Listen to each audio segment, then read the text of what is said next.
and record.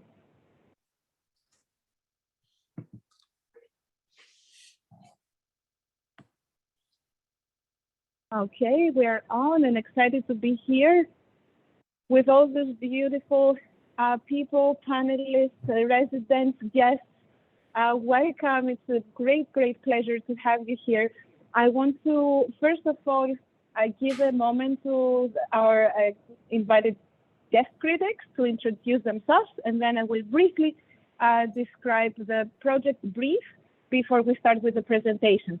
Why don't we start with Elia and Eleni, Elia Zengilis and Eleni Gigantes here on the right of my screen. Hello.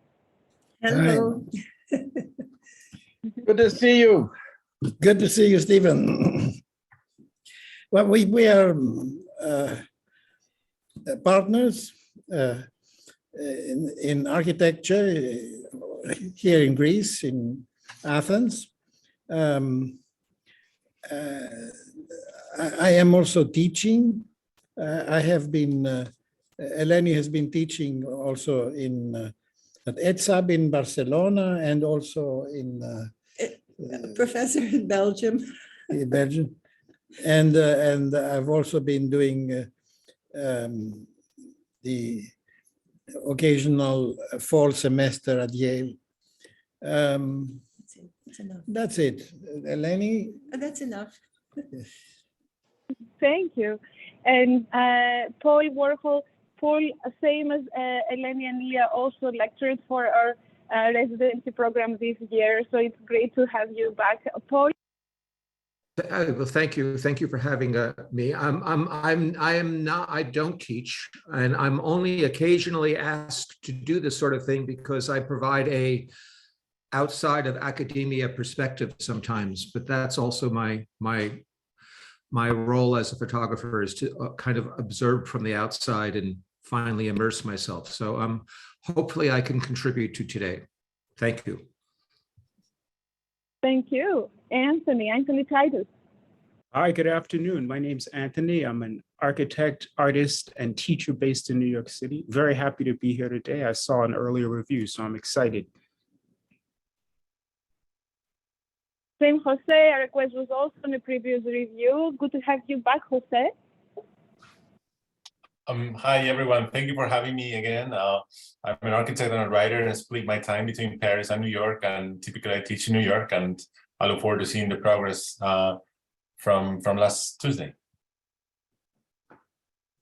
That was just a week ago, less than a week ago. So good.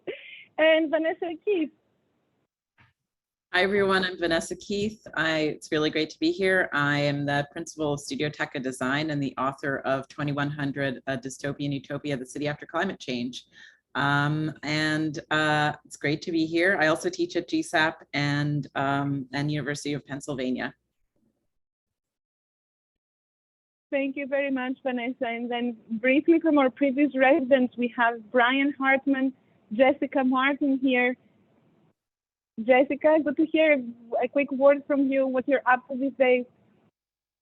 Hi, everyone. My name is Jessica Martin. I'm an artist and an architect based out of New York. I did the T-Space residency back in 2020. It's good to be back. Thank you. Thank you. And Brian? Yeah, I'm just working this summer with a bunch of high school kids for Carnegie Mellon's architecture program for high schoolers. And I just took a couple-hour break right now just to see all the projects. So it's great to be. Brian, I remember your project, Shards of the Hudson Valley. Yeah. That was a great project. Yeah, thank you so much. Thank you. No, when I look at your face, I can see your project. See, I don't remember names very well, but I remember the visual things. That was a great project. That was just last year, right? Yeah, that was last summer, like a year ago today. Yeah, okay, good. Yeah. I think the project is making a pavilion. Very briefly, you can see my screen, right, with the three ecologies. The theme for this residency is cosmic dust, time and space. Stephen has put together this thought of this watercolor capturing the three scales really from the earth, from the micro to the macro. it's called the Cosmic Dust Pavilion. It's a center for observational cosmology. Rather small in square footage, approximately 4,000 square feet, including a gallery exhibition, some flexible space, a library, and some other administrative functions. The purpose of this studio, it's more to focus on the projects as thought experiments and put together and discuss ideas that relate to the broader thinking about the cosmos, the art of architecture, if you like. And the residents have worked in the last 3 weeks. It's a 3-week project, very intensively to put together their thought experiments, one idea, and then try to resolve on that site with that square footage that is suggested. The site is in Rhinebeck by the Round Lake. It's right here. So it's a rather steep topography by the lake on a very rural site. Stephen, is there anything else that you would like to add? I was just looking at what we have done with the fellows since 2017, and there's a video called Rural Compression. And that was before COVID, and everybody was here. And I think another thing is these students now only had 20 days to create. And I believe there in 2017, they had 35 days. So maybe it's too short, but anyway, we can still talk about ideas, and that's the main purpose, not to create, brilliant things. The time is very short. So let's just see what they have. And I think maybe, in the future, maybe we should, at the end of this, we should talk about what the duration should be, because I think that next year we'll be able to have them in person like we did in 2017 and 18 and 19. So 20, 21, and 22 are COVID years, and unfortunate for everybody, but we still have some very interesting work here. Good. Is there any questions from our guests before we start? Any clarifications? Otherwise, Lafina, you can get ready to present.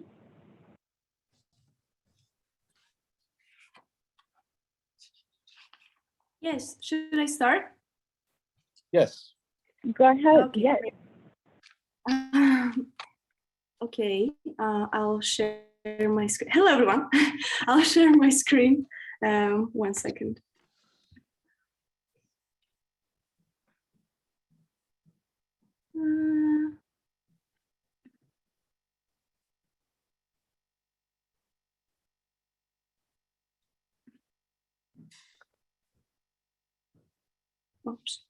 Oops.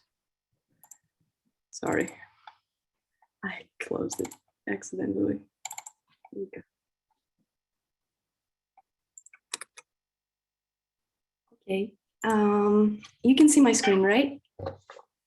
Yes, you're good to go. Okay, great. So hi, my name is Lafina.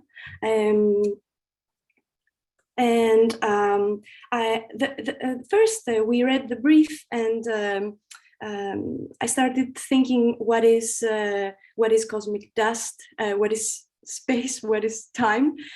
So this is why I went back to the etymology of words, and I saw that space, the word space, cognates with the ancient Greek word spao, which means to break.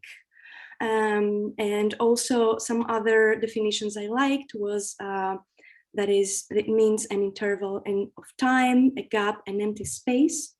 And then I looked for time, and I liked the idea of a definition of time as an experience, an instance or occurrence. And then I went into a little bit to understand what is cosmic dust. And so I researched a little bit, and I listened to this interview from a planetary scientist who basically was saying that cosmic dust constantly falls from the sky. It's everywhere. It is basically small rocks. And he was saying that all rocks tell a story. They record the events that happened to them over their history and the nature of the environment in which they formed. We can read the history of our solar system in extraterrestrial dust. And then I also liked, he mentioned the material of the cosmic dust. He mentioned that it's rocky and metallic. And he started describing the journey of cosmic dust, of how this micrometeorite, there is a collision that occurs to it, and then when it reacts with our atmosphere, finally falls down to the surface of the Earth, and as he was saying, just waiting for us to find it. And then I thought of this little poem from Samuel Beckett, who said, they come different and the same, with each it is different and the same, with each the absence of love is different, with each the absence of love is the same. And then I started writing different thoughts, words that I found interesting and relate to this project.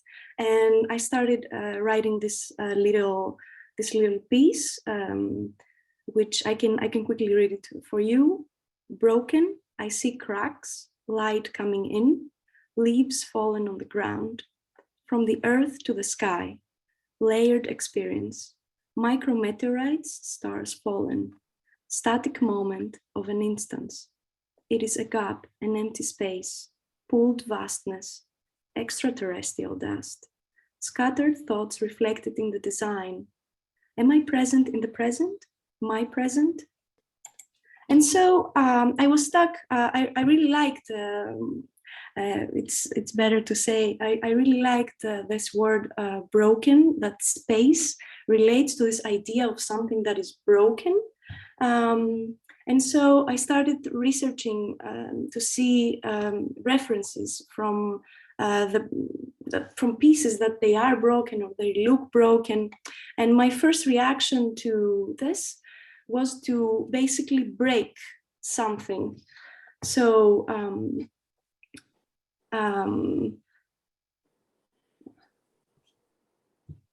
sorry, I had a video, but I guess I cannot. Yeah, so basically my first reaction was to break something, and then I decided to break a tile that I found, and I started breaking it to see, to engage with this energy of breaking. And I started drawing it. And then I went really close to these pieces of the broken tile and see what they could really reveal. So I started photographing them, zooming in to see what kind of spaces they could be inhabited. So then I realized that I liked moments like this, like the connection, or moments like this, that the shadow connects, or moments like this, that something is tilted. And then I did another model, which basically I tried to create the broken, to reproduce it in a way. So I used sand and plaster, and in order to make something that looks like broken. And I started photographing these pieces, looking at their shadows again.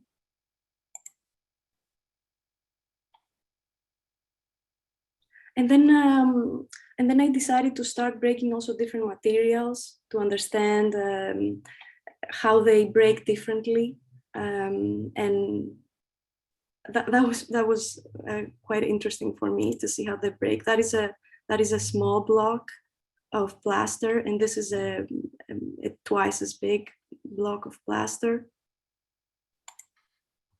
And then I started drawing these pieces. So I drew some of these, and then I decided to take all my broken pieces and in a way start archiving them. So I mapped them all to see what shapes these moments have created. And then I decided I liked some of them, and I started drawing them again. And this was a drawing that somehow spoke to me. And so I was thinking of this, and from this drawing, I started thinking of the program. So basically what I was thinking is that we have one volume here that is the entry and a small exhibit. You turn right and we have all the public. So basically these are all the public programs. Here is the library. Here is the exhibition space. And then if you turn left, we have the offices and the support and the storage. That is the private spaces. And I was thinking that these black pieces in the middle of these broken pieces, they could be as much as possible to contain the closed program. So basically, I put this drawing. I made it a line drawing and I put it on the side, and I saw that this side, that is the gallery, is the more flat area of the side of the contours, and so I decided to put it here, and also following that curve, you're entering into this space. And then I made it a model to understand these pieces, how they sit on the ground. This is the model, big one, the whole model. So this is our whole site in a way. So you're entering here, you are following the curves, and you're going into the space here. And then I photographed the model. Basically, the idea is that these pieces, they have fallen. They broke and they fell in a way that is they don't feel very comfortable somehow. So some have been into the ground, some are tilted. So this action was created supposedly from the act of breaking. So here is the lake. And this is the lake is here.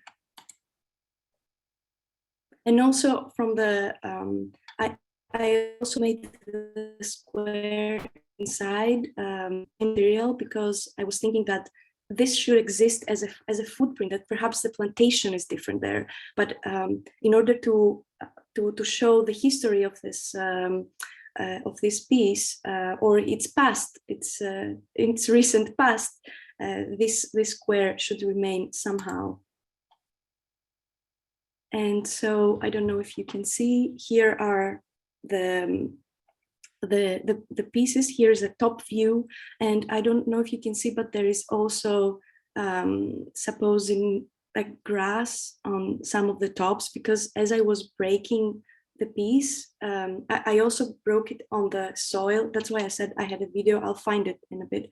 And the pieces went into the soil, and the soil went on top of them. So this affects. And then this is basically how the program has been developed so far. So these are the black volumes from the drawing, and you're entering. Here is the someone that you speak to, some information. You leave your code here. There is a bathroom here, and this is the small exhibit. And this is supposed to be open. So you're entering into this middle space, and then the library here. Again, codes and bathrooms, information. I was thinking that even the sink could be open here, and then office, storage, and again, some bathroom. And then in order to show how these pieces are in section, I thought I should continue in a way the same logic. So this is the exhibition space and the library here. This is the storage and the office. And this is the entrance, and then the storage, how it looks from the back. And then I started making some models, some suggestive models. I was trying basically to show the roughness of these pieces, and how also there could be moments of light coming in. And then here representing the box that is basically the support, that I was thinking that this could be metallic, like the material of the dust, and then the rest somehow rocky.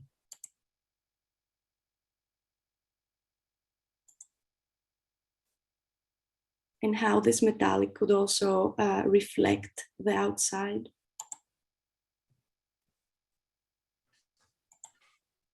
And then I made another experiment, but basically these models are suggestive.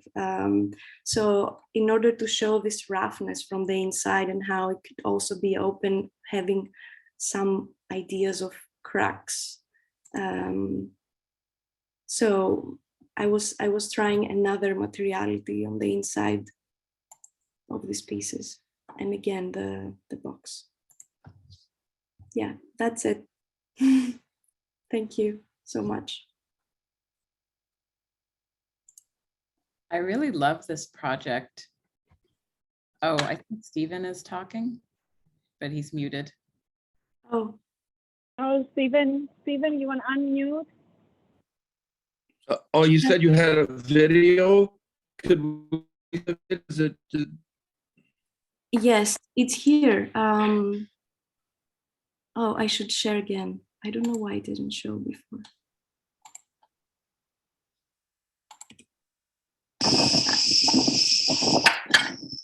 So basically it's a video of breaking into the, on the soil. And I like how the soil is also going on top of these pieces, which in my mind suggests that you can walk on them. Nice. And this is another video of the piece falling. If we say that I'm not the one who breaks it, what happens? So yeah. Thank you so much. It's a great project. I'm sorry, Vanessa, could you go ahead? I was Sure. I really love your studies in materiality. I'm actually really glad that you showed us that video, because I was thinking about, when you place it on the site, I was thinking about the relationship between the thing placed and the ground, and that video shows that sort of reciprocal relationship. I think this is so fascinating. I was thinking about how you might also think about your different materials and your studies that you did, like the difference between plaster and say like slate when it breaks has to do with the molecular properties of the actual material. And then I was thinking about time and like the cosmic dust. I mean, this is a really, a project full of a lot of beautiful ideas, and how weathering might be something that also impacts where something breaks. I was also thinking about the Japanese kintsugi, which is the art of repairing broken pottery with gold, and how you might think about, not just breaking things being broken, but also like how you might then start to sort of weave these things and knit them back together into something, right? So that you can understand the process of breaking, but then also understand that sort of like the beauty in weathering and in the passage of time on a surface. And so, I think cosmic really invokes time.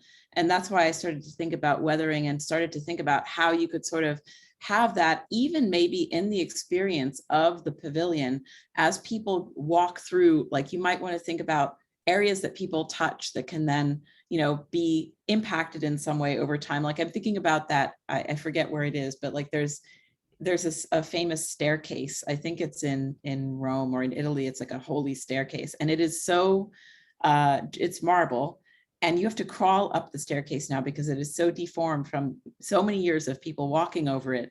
And each person who walks takes a molecule, right? And there's something very beautiful about the passage of time. And when you think about things that are broken and you think about that transformation. So I wanted to recommend a book to you. There's a book by David Leatherbarrow that's called On Weathering. It's a really interesting sort of study about like this issue of weathering that I think you might like. And I would encourage you to keep going because I think this is a beautiful project with lots of really great ideas in it. Thank you so much. I'll definitely find the book. I'll just jump in because what I was going to say actually relates a lot to what Vanessa was saying. But I want to start with that I really also enjoyed your material studies and following this research thread that started from the breaking down of the etymology, like even in the beginning of the process, you're kind of like breaking things apart and finding what you're interested in and breaking them apart. And I think that's a really unique process that maybe is specific to you, but specifically one of the things that came to mind was the history of dirt and, through association dust, which we actually know very little of, but what we do know is that our sun is too young and cool to manufacture anything heavier than helium. And after helium in the periodic table, there's about 90 other elements. And so you think about uranium and plutonium, which are the heaviest metals on Earth, are only forged through the explosion of a supernova. So a lot of these things that we have here on Earth actually come from this cosmic explosion. And, sometimes we think dirt as being like autochthonous, like it's from here. But of course it's not. There's very few things on Earth that are from here. And so I think there's like some really interesting ties of cosmic dust and some of the things you're working with. And another term I thought you might find interesting, which is actually shown in that Michael Heiser photo of that piece, is this physics phenomena called static equilibrium, which is when two things are at rest. And it's kind of a really interesting phenomena. Happens a lot with rocks, which I saw on your wallpaper. And it's the tension of looking at it is intense because you think that it implies some kind of like collapse. And I feel like it might be interesting to play with some of those tensions and maybe in this section, some of those drawings that you have these openings of inviting this uneasiness that we naturally have when we see things that are at rest, but imply emotion that's to come. I thought you might find that interesting. Good job. Thank you so much. A lot of information. I really loved as a path towards what seemed to be like a final part of this vision, the drawings and I guess they're oil pastel. Oil, right? Thank you. Oil pastels and the colors in them. So that color sensibility I thought was wonderful. But Jessica said, we all come from those same supernova heavier metals because we're not all made out of helium. So that's something to remember. But I'm, as somebody who's used to dealing with finished spaces, it was great for me to see your particular process. And then the spaces that I saw implied in the last few photographs of that were almost like architectural model photographs made me really want to see. I wanted to be in those spaces. Thank you so much. These were models, basically, photographed. And then I tried to add the landscape somehow. Mm-hmm. Just enough, not too much, not too little. The amount of concocting.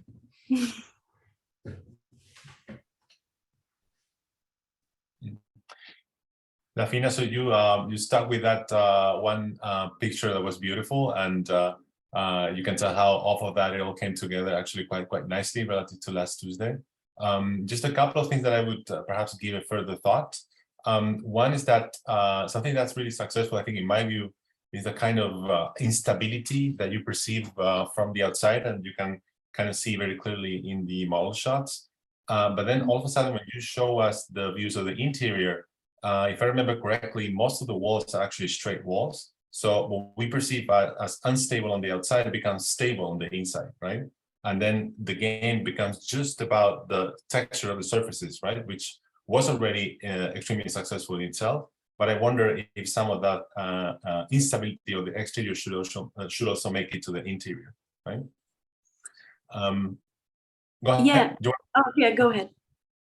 And just also quickly, maybe I think it was also a good idea to turn those black pieces into the spaces that you decided to put inside, like bathrooms and all of that. But also, if you compare the final expression, three-dimensional expression of that relative to your painting, in your painting, that had a kind of strong presence. And I think that kind of gets a little diluted in the end of the building by just becoming these internal partitions.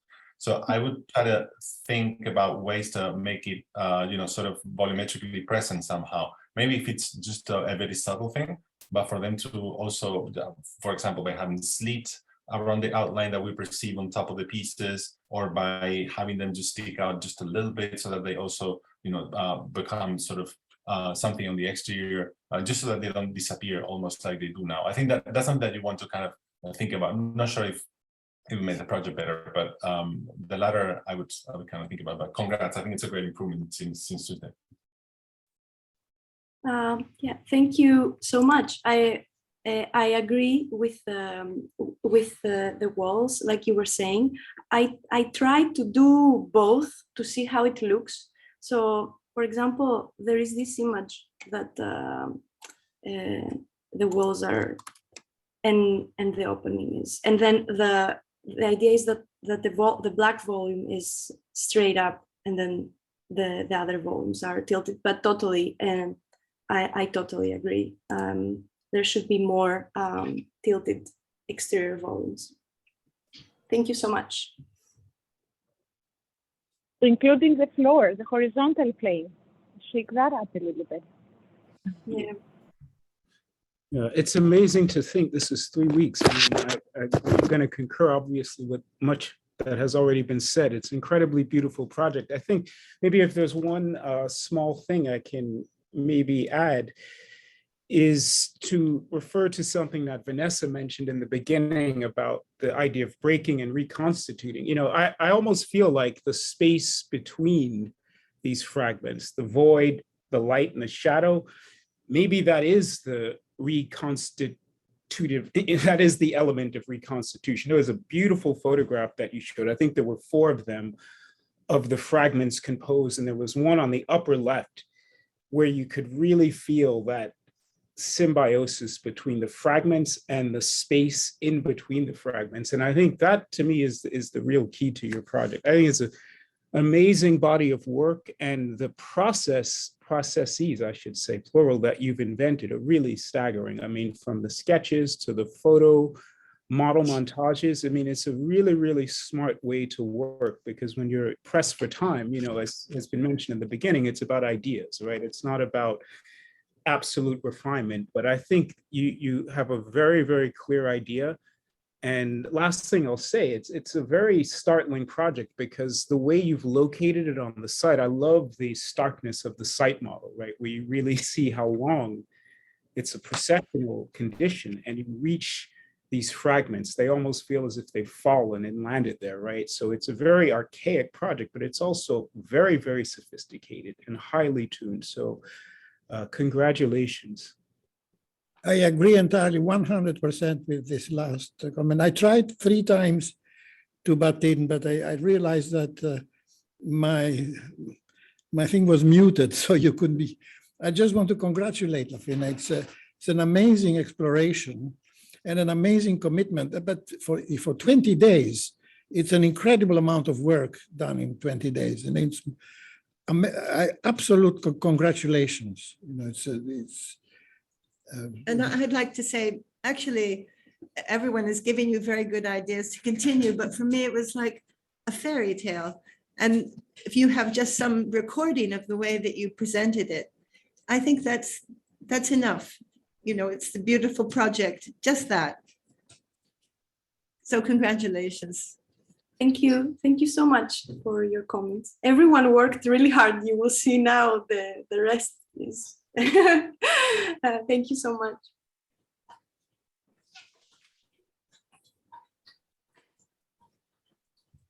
Is there any other final comments before we move on to the next presentation?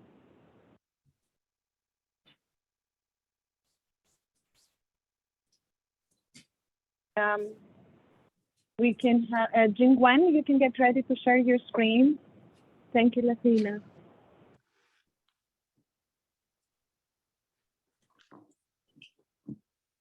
Everyone see my screen?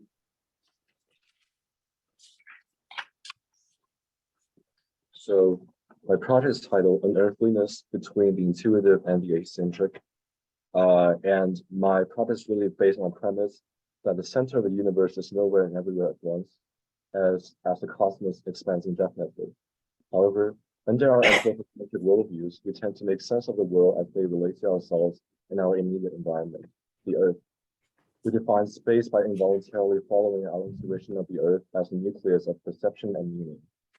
Consequently, we shut our eyes to infinitely many other centers of the cosmos, each with its own significance and spatial opportunities.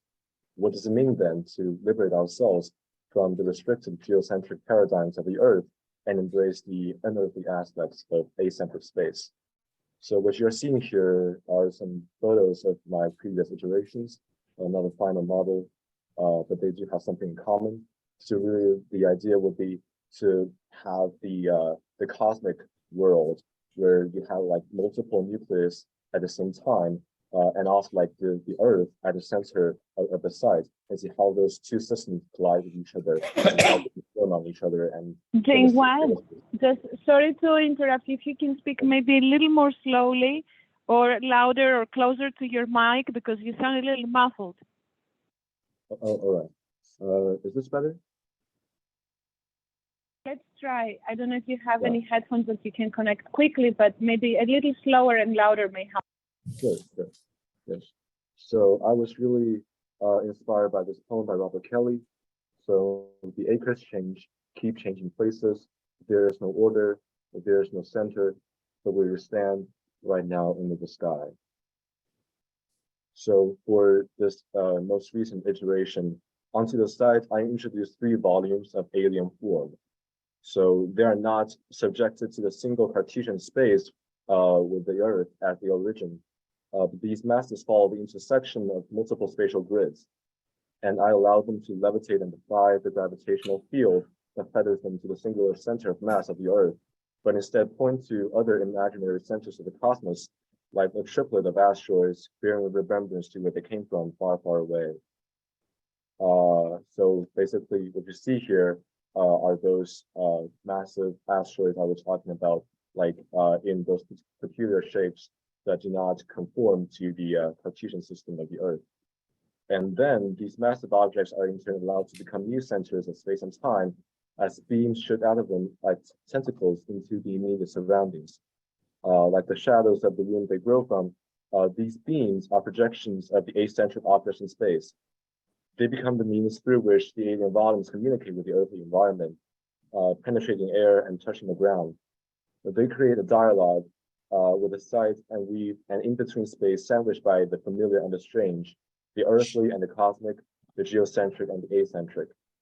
And thus, a transient space is created by bridging the 2 worlds. And I then attempt to activate and inhabit the space by inserting programs to create a sense of place. So here in the side plans, you can see the entire pavilion sited quite close to the waterfront. And you see this very top module that's actually sitting on top of the lake. So the 3 volumes are each assigned a category of programs. So what you see here, the bulkiest asteroid volume becomes the gallery and the library for the visitors. So basically the programs more related to the visiting process. The middle-sized volume accommodates the offices and the short space, so more administrative. While the smallest of these accommodates the sanctuary and also an observatory of sorts, because it's most isolated and the most tranquil. It's sitting on hovering on top of the lake, so I find it very holy almost. And also the unearthly nature of the forms generates those inclined floors, walls, and ceilings that defy the intuitive conceptions of horizontality and verticality, allowing visitors to perceive and experience space in new ways and rediscover modes of interacting with the built environment.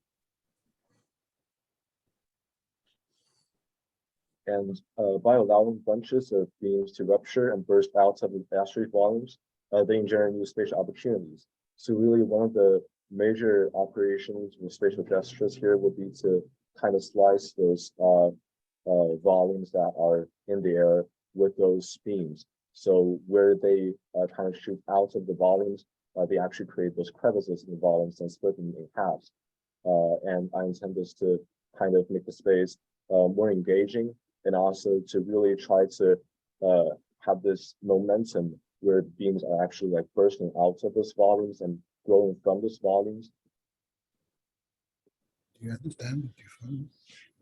And also views to the surrounding site are also framed by this forest of beams, allowing the nature to flow into the space in between. And also, so the pavilion is just woven into the natural fabric of the site, while simultaneously escaping the limitations of earthly conceptions, becoming a microcosm of the cosmic on the earth and a portal to the unearthly among humans. So just another couple of model photos.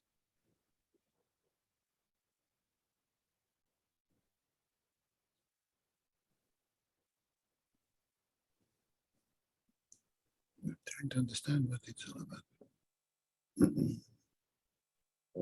Yes. And I also have a couple of short video clips on Miro. I'll try to share the Miro screen.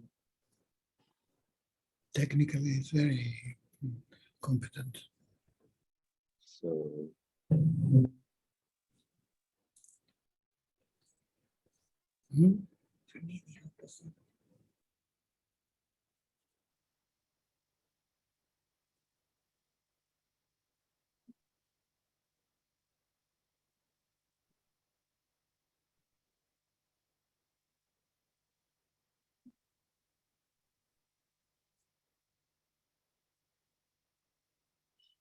and that's it.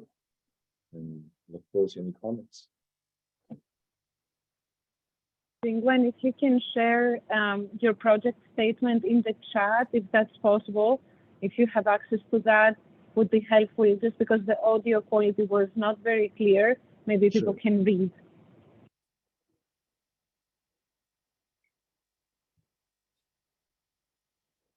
Yes, I was going to say, I wish that I could have understood clearly everything that you were saying, because the images that you showed were really, really beautiful and compelling, and I really want to know more. You said something that I thought was really beautiful, which was transient space bridging two worlds. And I'm wondering if you can show us more specifically, like maybe that theme is carrying across some of your earlier work as well. It would be really interesting to sort of see how you were expressing that, because I think it's a really beautiful idea. You're muted. Oh, sorry. So what I meant by the transient space between like those two worlds, so you talk about like in the earlier versions, but I'll let's just first show it in the final version. Sorry, the Miro's like lagging, but as you can see, oh, sorry, like I see those kind of those concrete volumes as a kind of injection of the unearthly, of the alien, because they are so like unorthogonal, so jagged and peculiar in their form. They conform to a system of multiple nucleuses that only belongs to the cosmic environment, not the earthly environment. And what bridges this kind of alien injection and the earthly site would be like all those those beams, those sticks that grow from and emanate from those volumes, and they seek to touch the earth and to communicate with the environment, I seek to occupy the space by allowing the circulation to go through and allowing the people to really experience the space from different heights and angles. So this is what I mean by this transient space. And what she asked about in the earlier versions, I guess it will be like this, because in the earlier versions, the sticks were more conceived as a kind of those framework and the scaffold for creating those forms. So like they are also bridging, so to speak, those unearthly elements and also the earthly elements in a more controlled way, I guess, because they're also controlling the form of those asteroids.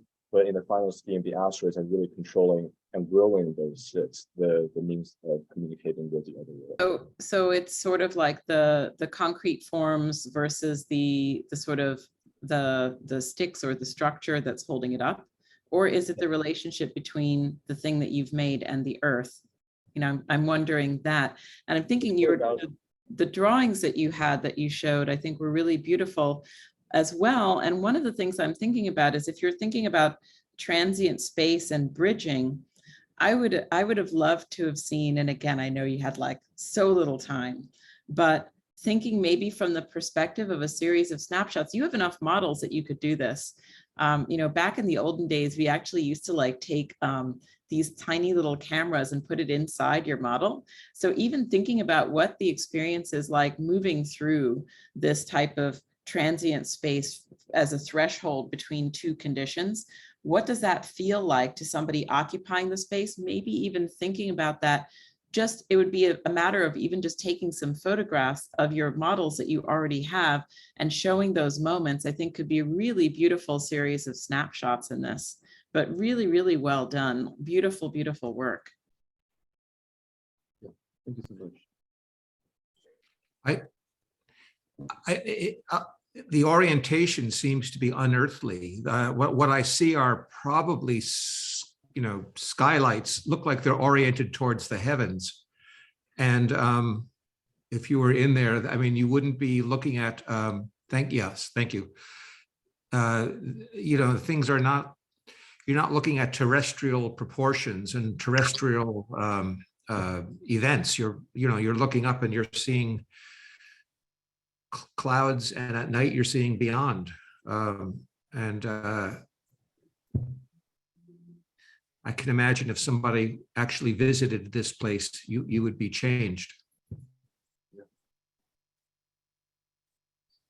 I would just add that this is one project that touches down with light feet on that earth.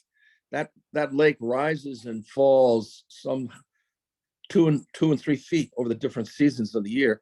And by just coming down on these wooden piles, you really allow the lake and the frogs and the turtles and all that natural existing, this is a real site. So one of the things I liked about this project was, if you say the concept is unearthliness, but then it's kind to the earth, it's kind to that site, because you could just put down these CLT wood laminate piles and float the whole thing. I mean, it reminds me of the work of Noguchi, where he would take a very heavy stone and base would be made out of wood. What was supporting it was made out of wood, kind of contradictory. I love that idea, and I mean, a beautiful project. Jingwen, I would say for me, what it really hits it are the photographs. I think you have two things going on. In the black and white photographs, I think you've really captured something quite amazing and consistent with your overall theme, which is to, in a sense, unground and shift our perception of where we are. And I think in some of these photographs, by having that really stark contrast of light and dark, they feel cosmic in a way, if that makes any sense. And I think they capture this sense of otherness that you're going after. And then if you go to the photographs that Stephen was just referring to, there's some beautiful things when we have light and color. And in particular, where you get the reflection, I think it's in the photograph to the right. Yeah.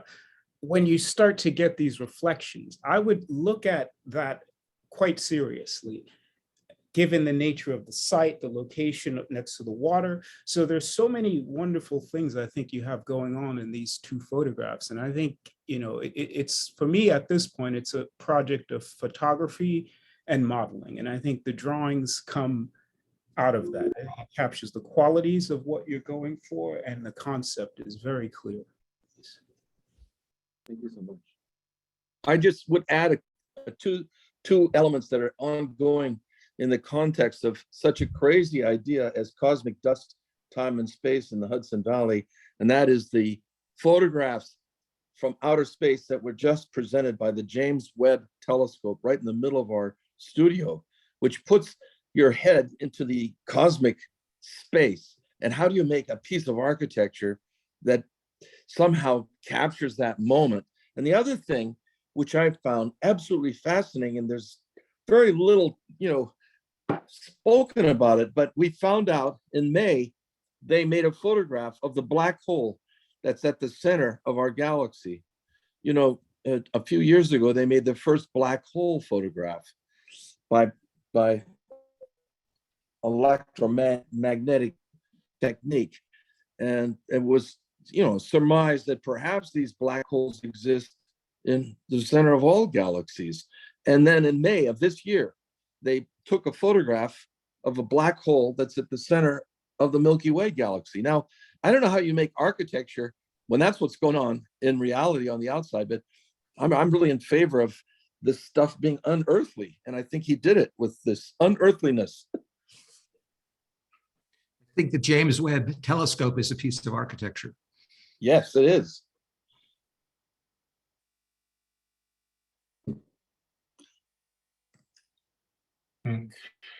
Yeah, quickly, I think that there's a couple of things to me that are particularly compelling about this project. I think on the one hand, the fact that you have actually quite a few of those wooden elements. There's many of them, and yet the concrete volumes seem to be sort of precariously hanging there, right? So we cannot associate number of supports with stability or with the perception of stability, right? So you kind of defeat that reading, and I think that's pretty interesting in my view. I think on the other hand, also because of the position, the geometry of those wooden elements, the space underneath the concrete volumes becomes almost as interesting as the space inside the volumes, actually. And right. I'm not sure if that's actually intended or not intended, but it's a consequence of your design. The one thing that I would perhaps have you reconsider a little bit is that it seems like you lined the interior of the concrete volumes with a kind of sort of more or less thick, rough sort of inner layer, right? I think I would calibrate that very, very carefully in order not to perhaps lose a reading of the external envelope, right, for each of those volumes, and yet at the same time maintain your idea to create a sort of surprising interior, right? So in a way, not to just leave it as is, right, without lining it at all, but at the same time, not adding that sort of layer which becomes so thick that you actually lose the reading of the extra. I think there's a kind of middle point there that in some, for example, in the top left, you're almost kind of accomplishing in my view, but then the one on the right, just to start to get into kind of grotto situation, which I think, I mean, maybe this is more personal, but I find it a little bit weaker. So I would actually calibrate that carefully, but I think the way in which you have controlled the complexity of all of these since last day is really commendable. So yeah, big congrats.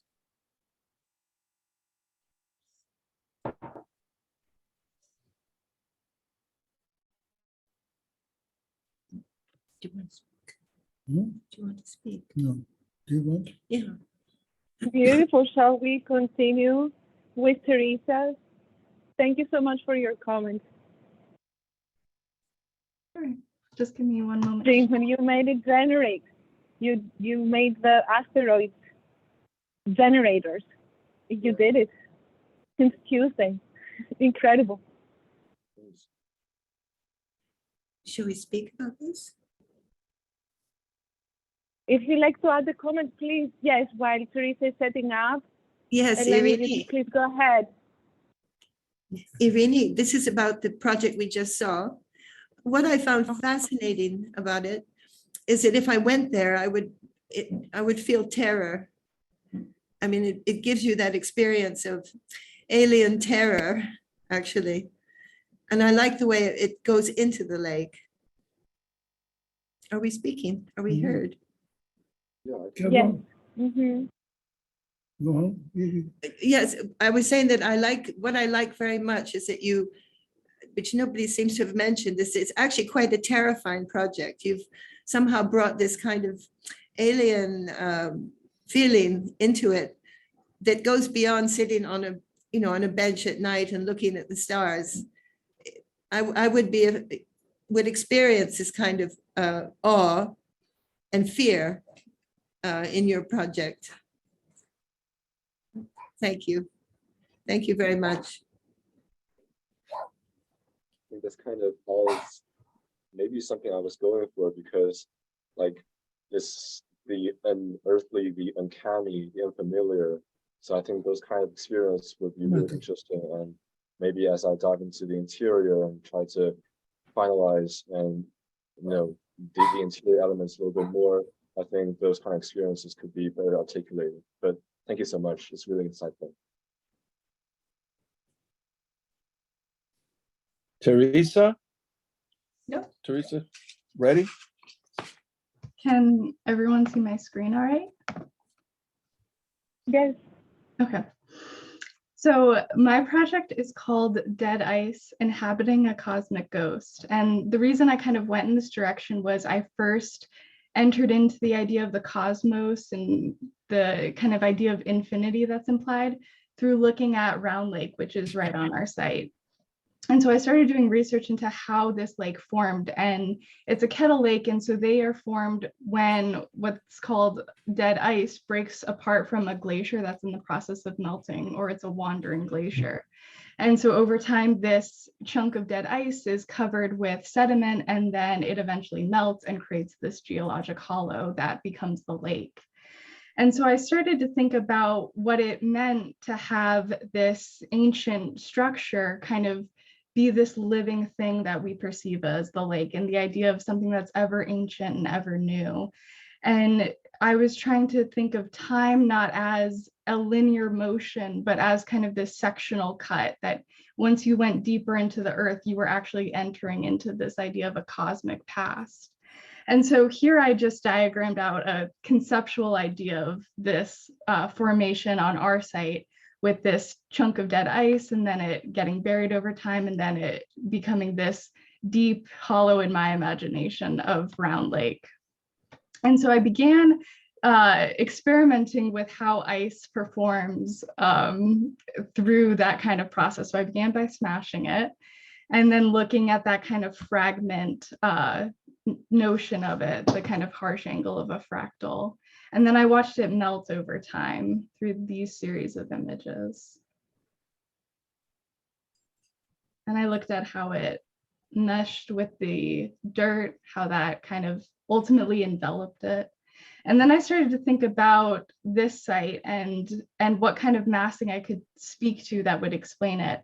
And so I was thinking of, through these sketches, thinking of emerging, how the fractals broke apart, but they also carved and melted together.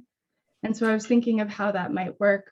And so then I positioned myself kind of deeper in the forest than the other projects you've seen. On a direct line to the lake, I have these two portions that ultimately are broken apart, but they mesh together, and they have kind of two access points. So what I was thinking of here was inhabiting these two portions on the different levels of the site, taking advantage of the kind of severe grade change. And so this would be a first level that you could enter from one side, kind of adjacent, coming up from the lake. But then this would take you up through that topography, and I was playing with shaping kind of that center space between these two with actual grade change or soil or topography there. And then this would be the upper level, which we're seeing the roof of that other portion. And then how the top level of the massing kind of meshes with that. And then this is from the outside, a more fractal orientation. And so I was trying to explore this idea in section of both this push and pull of my fragments sitting there, but also how they responded to the earth and how they could melt together, but also kind of carve into the earth like happens with the Kettle Lake. And so then this is a short section looking at more of the deeper end. And then I was trying to explain what this meant in terms of experience. So I took these series of model photos, looking what it meant to have a curve going down a slope and trying to understand the kind of geometries I was thinking of a curve going into a more planar surface. And then this phenomenon of what it meant to melt and how these things might delaminate or pull apart or fuse, and how that could express this kind of notion of melting and fluidity of time. And so then I kind of tangentially was thinking about this experience I had looking at the ice and how just as a process of it melting, it becomes extremely reflective and this kind of mirror surface, but then it ultimately dissolves and it becomes, you know, kind of just a memory at a certain point. And so I was thinking of incorporating copper as kind of my material to give this a more experiential time aspect. So I was thinking of copper that begins reflective, but then dissolves, considering this is such a wooded site. How would that work? So I was thinking of the process in terms of 20 years of kind of a life cycle for this material and this pavilion experience. So it would begin very reflective where the edges are kind of more loose because of this reflection phenomenon. And then as that begins to weather over 5 and 10 and 15 years and 20 years, eventually it becoming green and kind of more in the forest language that would kind of almost be camouflage for most of the year. But this is the end of my presentation. I'm looking forward to hearing your feedback.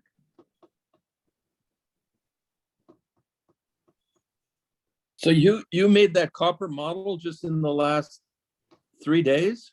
Yeah, I mean, it's a cheat because I used paint to do the weather. That's all right. No, but I mean, you made the, yeah. But I think that's very fascinating, where the notion of the verdigris patina merges somehow into the green of the landscape, and that's part of the, let's say, another way of melting. Mm-hmm. Interesting.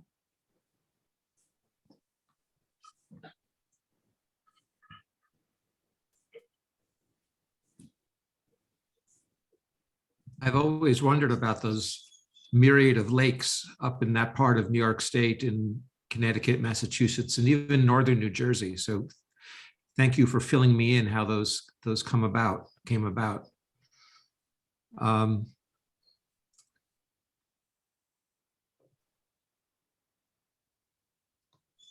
Really, a really beautiful project.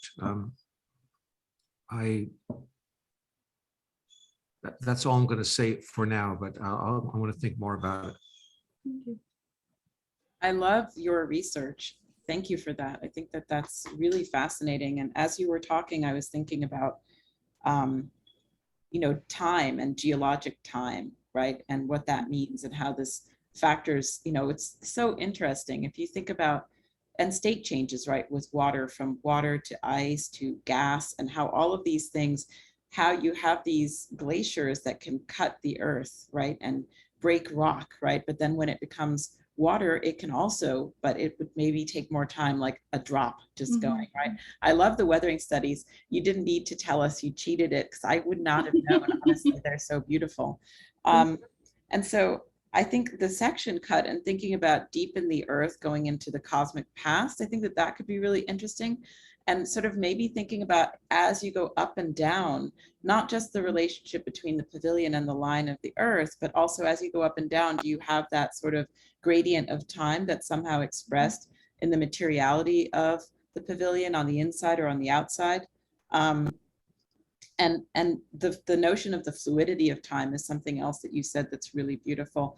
I really like the idea of the life cycle of the building. And I'm just thinking, you know, as it changes, it becomes more like the forest. You know, could you even think about what this thing would be like as a ruin? You know, does it have a, you know, do you have that sort of life cycle where it goes back into the earth in some sort of a way, which I think could be very, very poetic to think about this thing over longer time span than just 20 years. What if we thought about this over, like, you know, a millennium, right, of time? Like, how does this, and you know, even thinking about things like erosion, if you look at time and you think about the earth eroding, it actually acts like a liquid. It's so fascinating, you know. So I think that there's really, really a lot here that you've you know, touched upon in terms of the relationship of what we build to the natural world and the sort of time span that we need to really start to think within in order to build things that are more you know, in harmony with the natural world. So I think that this is a really, really beautiful project. I especially love the ice melting and those studies. And I started looking at how there are those little fissures that form, right, in the ice as it's melting, that are just so, so beautiful. Those, you know, cracks and the reflections.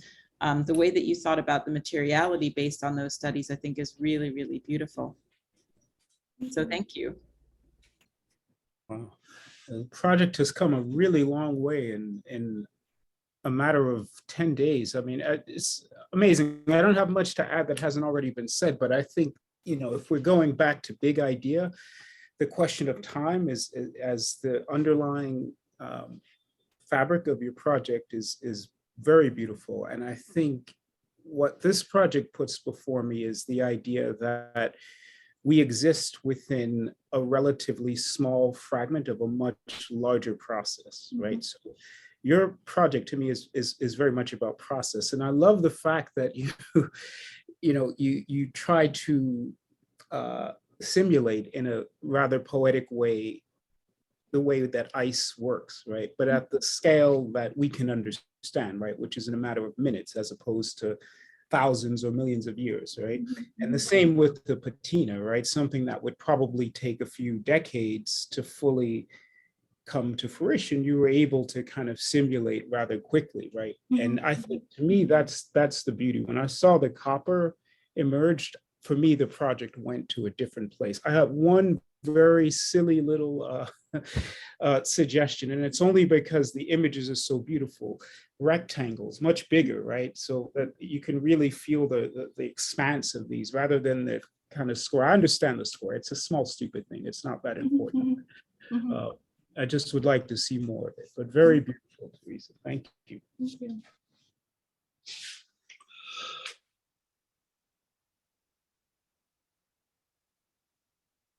Go ahead.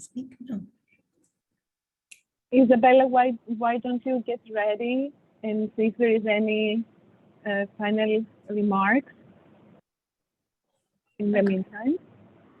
Well, I would just add, even though I love the conceptual studies and especially the melting ice, I think that the plans and the sections really would have to go through a few rounds of simplification in order to get the clarity that your images of the melting and the bits of model images have. The plans and the sections seem to be absolutely without discipline compared to the discipline in the melt photograph or the patina photograph. So I would hope that if you went another, a couple of weeks on the project, you would totally simplify the plans and sections and come back to the phenomena that you've discovered in the process, right? Because almost for me, the plans and the sections are a throwaway because the concept is clear and the images of your research is very clear, but the plans and the sections are not. So, I mean, in a way, it's in 20 days to get an idea, it's hard. And I think you did. You got the idea and you've got a materiality now. But I would really go back, if you want to make it a project, go back and try to simplify all the plans and sections. Yeah, definitely, I agree. Thank you. Teresa, you started your project with, I seem to remember, with 2 or 3 beautiful watercolors of trees and with aqua and green. And somehow that foretold this kind of iciness in the forest and things, but in an aqueous way. And they were such beautiful watercolors. I wish that somehow they could come back to the end and that somehow once you've whatever resolved everything, that these somehow appear again. Because it's foretold in the beginning and then it gets dropped somehow. It would be nice if you could nestle your building and its different, degrees back into these beautiful aqueous forested watercolors. That's all. Thank you. Thank you. Yeah.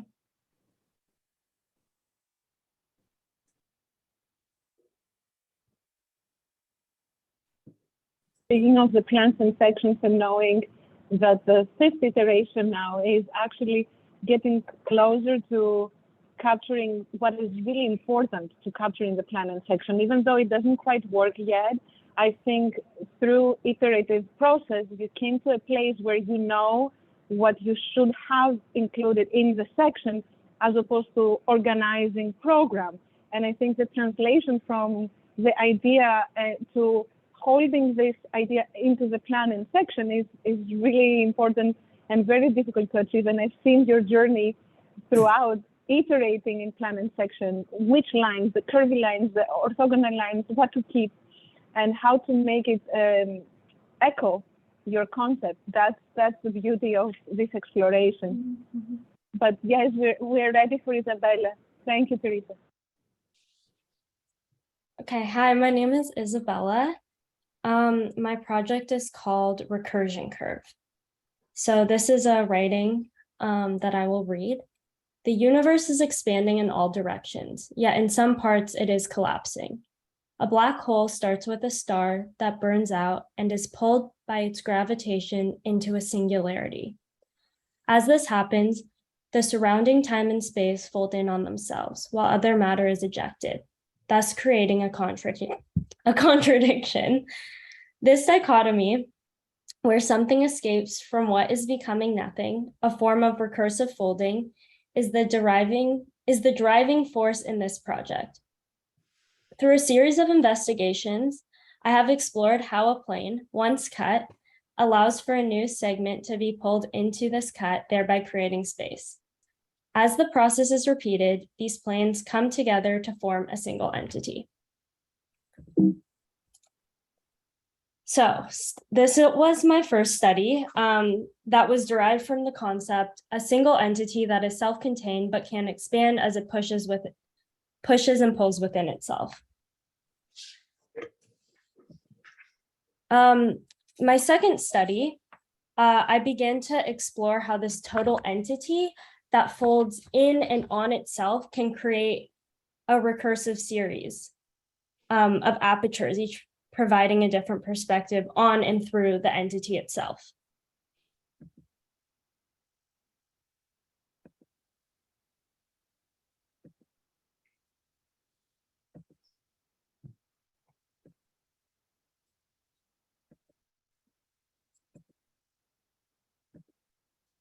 Through this study, I also became intrigued with the framing of views of the landscape. So with this next study, study number 3, I wanted to bring in the landscape as another dimension, expanding on all of the previous ideas. So this follows the same language of pushing, pulling, collapsing, and expanding, but it also begins to invite the landscape in. This allows the structure and the land to be in some sort of conversation.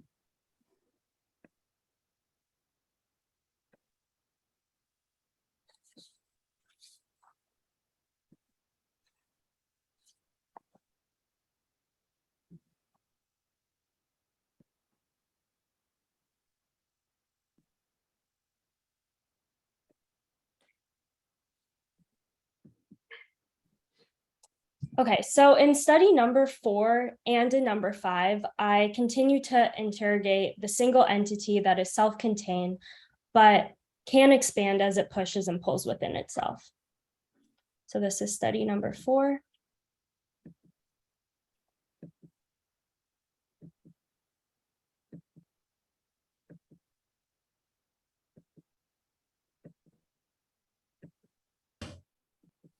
And this is study number 5, where I begin to invite the program in. So this is a 1/8 scaled model.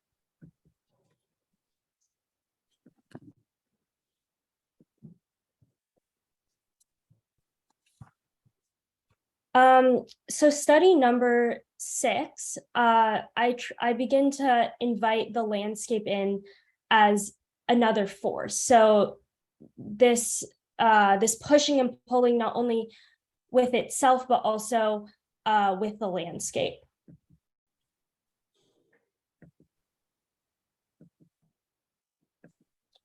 So all these studies and explorations finally lead me to my final design proposal.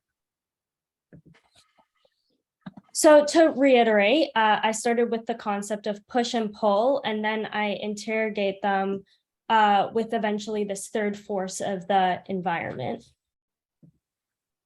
This allows for the flow of the push and pull of the entity, adding not an anchoring, but sort of a gravitational plane, which helps shape this phenomenon.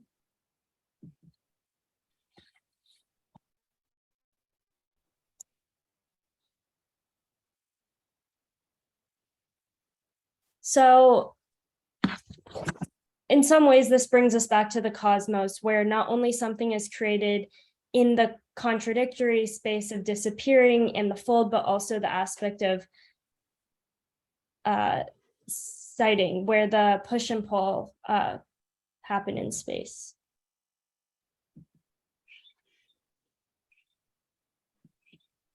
So this is the plan footprint on the site. The idea is that views are positioned to look either at the forest or the lake, which is over here.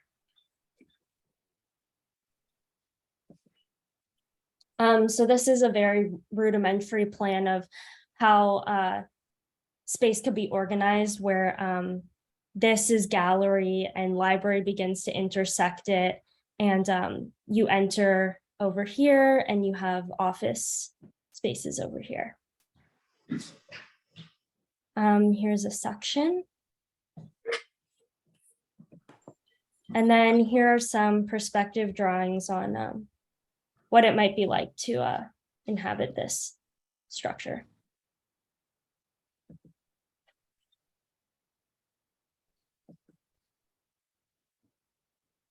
And that is the end.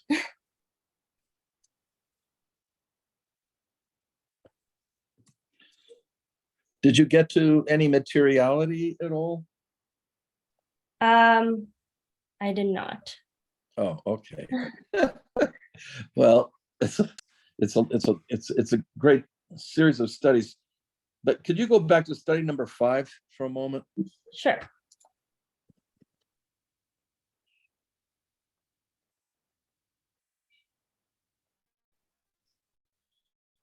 Right. I have to say that I'm totally drawn to the simplicity of this. And when you say that the concept is push and pull recursive curve, there's a simplicity to the way the roof form works and allows the push and pull to be the character. And I think that could be also some of the spatial examples that you know, if that was the form of the building. Now go to the last slide, the last 2 slides.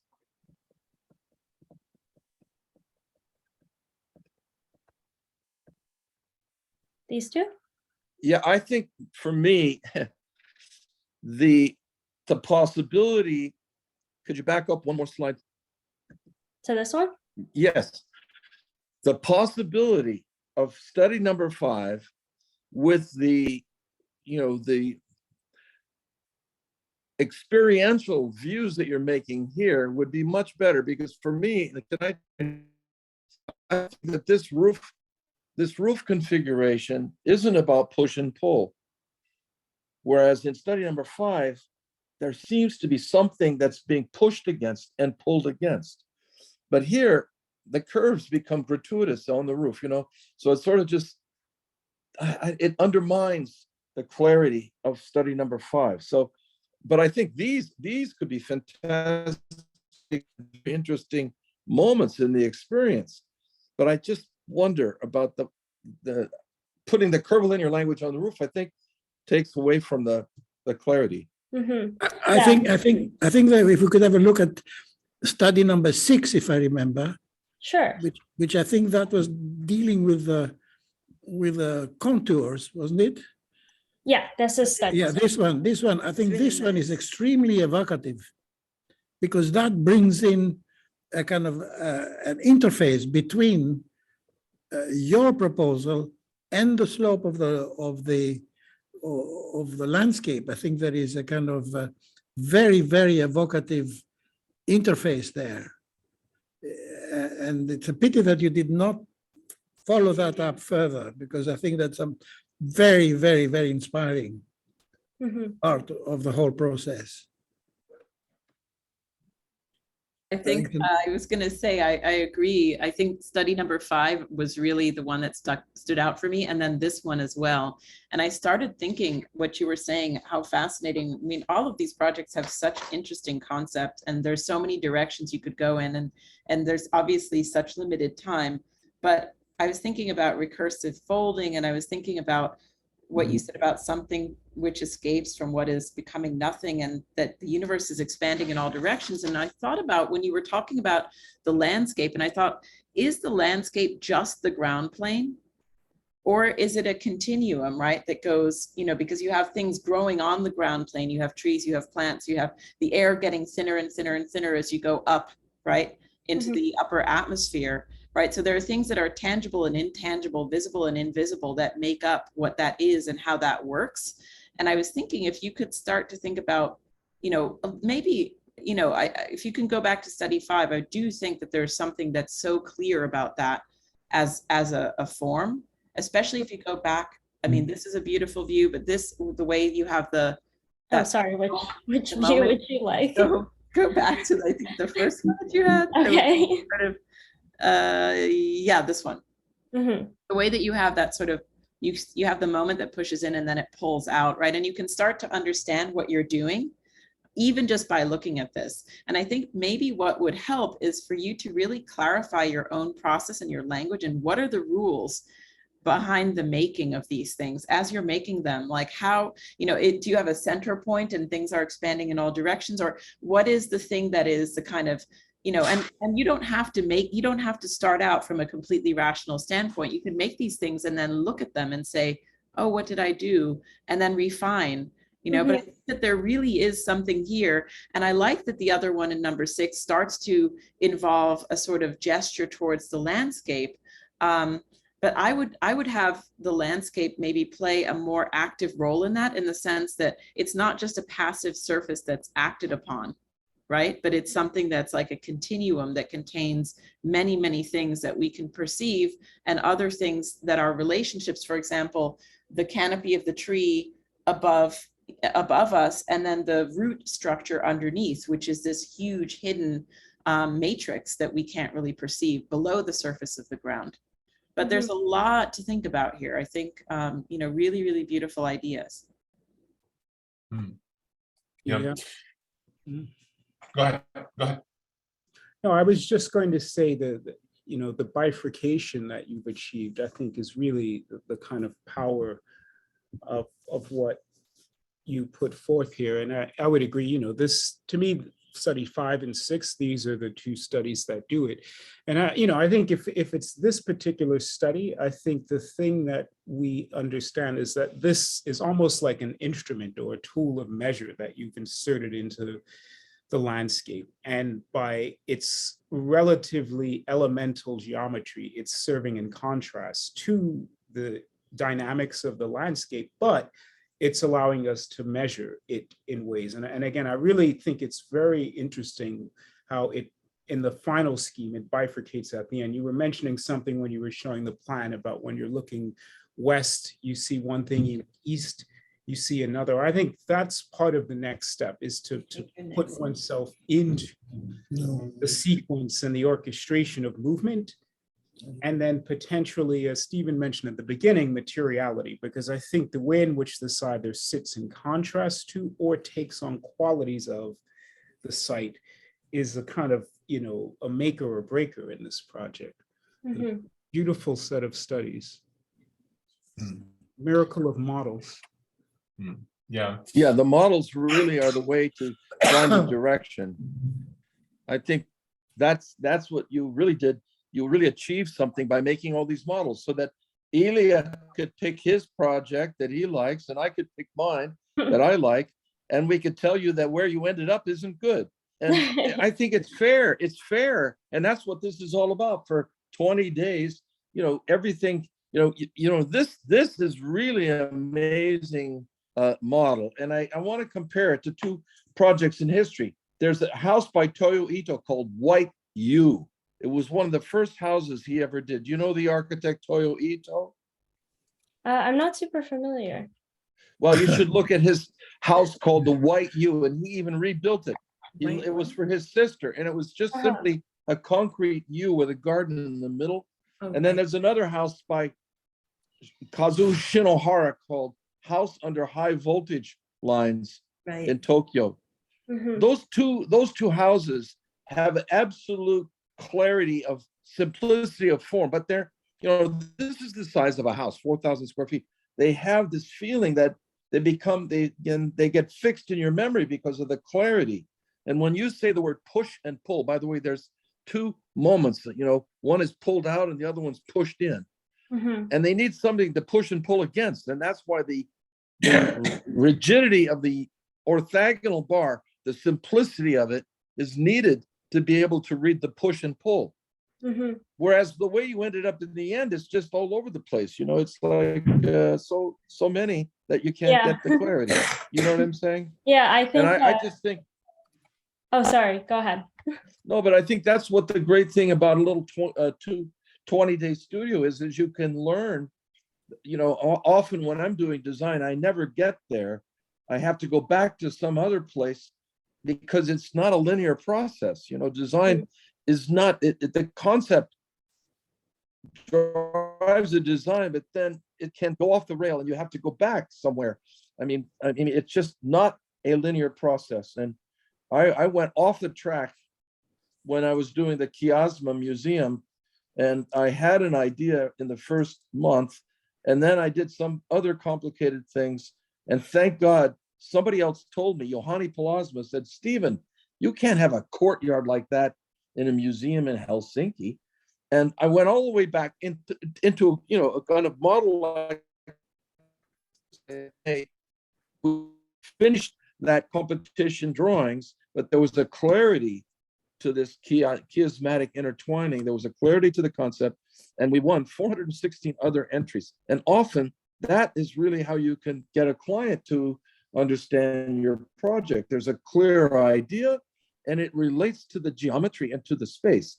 And I don't think you ended up that way, but I think in the middle, either Elia's favorite or my favorite, number 5 or number 6, you could achieve that. Yeah, I think quickly a lot has been said already, but in terms of the design process, Isabella, what might have compromised that final outcome is the fact that it seems like behind each one of those studies, there's a clear direction that you pursued almost intuitively, instinctively. And then when it came to the end, you can try to combine many of the elements that you had already tested before. And that kind of made that outcome lose the clarity that we are appreciating about every other study. But I think at the same time, I think there's a kind of natural instinctive ability to design in a way that you don't even talk about, right? I mean, you don't even talk about the specifics of each one of these studies. Maybe you don't need to, but you do it naturally very well. And I think that's really enjoyable. I mean, that's something that you have to really be conscious of and pursue even in projects that are larger. Just one maybe last note to add is that when you talk about, I mean, when you go into this kind of delamination move with your study number 6, think about how that might actually contradict the idea of a kind of self-contained volume, right? Because when you start delaminating something, that seems to actually undermine the unicity of a volume, right? So think about that. Great job, Lois.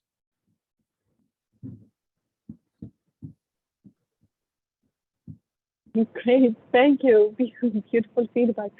Steve, if you can get ready. Thank you. Thank you, Survivor. Before Stephen starts, Stephen comes from a sculpture background and no prior architecture. And this is quite exciting here in our residency program, inviting residents to join from different backgrounds, art, sculpture, and see, you know, how they can contribute to the conversation. So, Stephen. Great, thank you so much, Irene, and thank you everyone for your generosity and spending your time with us today. So like Irene said, my name is Stephen Lemke. I am a sculptor and I work as environmental artist in residence at St. John's University in Minnesota. One of the sort of talismans for some of the art thinking that I've had in the past has been looking at different ways in which landscape imagery has been subverted in some way to perhaps shift our understanding of what that landscape might be, to kind of carry forward some of Vanessa Keith's comments about this dialogue with like surface and what's below the surface. So I'm just starting with the image I found in my research during the residency by Buckminster Fuller. This is obviously his Dymaxion Map. I think a lot of us here are probably familiar. But what I really love about this image is it shows that folded map, or well, it shows that folded globe, but then the map itself, the document is folded up and is tucked away into a book. And the idea, I believe, is that unfolding this and viewing the earth from a different perspective, in this case, looking as if all of the continents are joined Pangea style into one island, would change our understanding of perhaps who our neighbors are. And you can see that almost 40 years later in another Dymaxion map, where again, I think something very similar is communicated, this time in color. So very quickly, this is an image of some of my older sculpture work that I think as this month has gone on, has been kind of simmering in the background in terms of how I think about the layering of landscape and how we orient ourselves within it. So I'll open with an excerpt of a poem, a piece of writing, and a Latin phrase that I've strung together to sort of create almost their own poem. There is a place where the town ends and the fields begin. It's not marked, but the feet know it, and also the heart that is longing for refreshment and equally for repose. I would push back into the shadows the things that come forward too clearly. There's no easy way from earth to the stars. So of course, earlier today, we've been talking about the JWST telescope and the way in which that instrument, maybe we can say philosophically, is changing our understanding of what boundaries are. And my core question in relationship to the core question of the studio and the relationship of this site to the cosmos, for me, is what is the relationship between boundaries on Earth and the ever expanding distance of the cosmos? So again, looking at other artists that have been touchstones for me, and this one, a resident shared with me for Robert Smithson, again, a folded up map that kind of subverts or breaks our understanding of that landscape. And juxtaposing that in my head with the JWST telescope and how we've had to fold that up in order to cross a boundary, transcend a boundary once it got out into space additionally. And then the idea is that hopefully that too will change our understanding. And so looking at the parcel that we've been assigned to next to Round Lake in Rhinebeck, for me, coming into this kind of conversation, a parcel is very unusual to me. Obviously, it's something that is an accepted legal historical boundary. It is a very firm and rigid line. If you cross it, you are trespassing. At the same time, in some ways, it's an invisible line. And so the geometry of that and the meaning kind of bound up into that was very interesting to me. And another thing, very quickly to review, I'll say, is to contrast that with the imagery of the lake and how that shape is a boundary that is formed by, thousands and thousands of years, if not longer, of geological formation, not by humans. So I began my project by taking the geometry of the parcel and then folding it over itself, not only to generate new forms and images, but as an exercise for me to kind of break my understanding of what those rigid boundaries could be. And then taking that and opening that up and seeing how that might create light and shadow and dialogue with the surface plane in a way that had perhaps one foot in its original shape and another in something that could be a form unto itself, wrapping that around itself. In these images, you can see a little, I guess, a window that is referencing a building that must have previously been on the parcel. I assume a house or a shed or a cabin, to kind of think again about what that space is that was inherited. And what I found, especially in the great feedback we've been receiving, is that it was almost too neat, right, to fold that into itself, and it sort of upset that beautiful balance that could happen when you fold it only ever so slightly.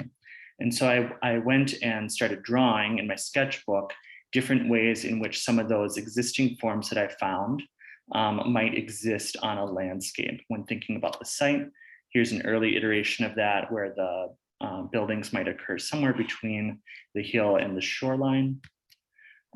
Here are some drawings that are helping me work through ideas of how the space inside that form might be broken up. So for example, if it's bent to create the form, but then if it's bent again, then that could create interior rooms. And or in the case of the image on the right, all of those shapes are made from only the overlapping spaces when you bend the parcel geometry over itself.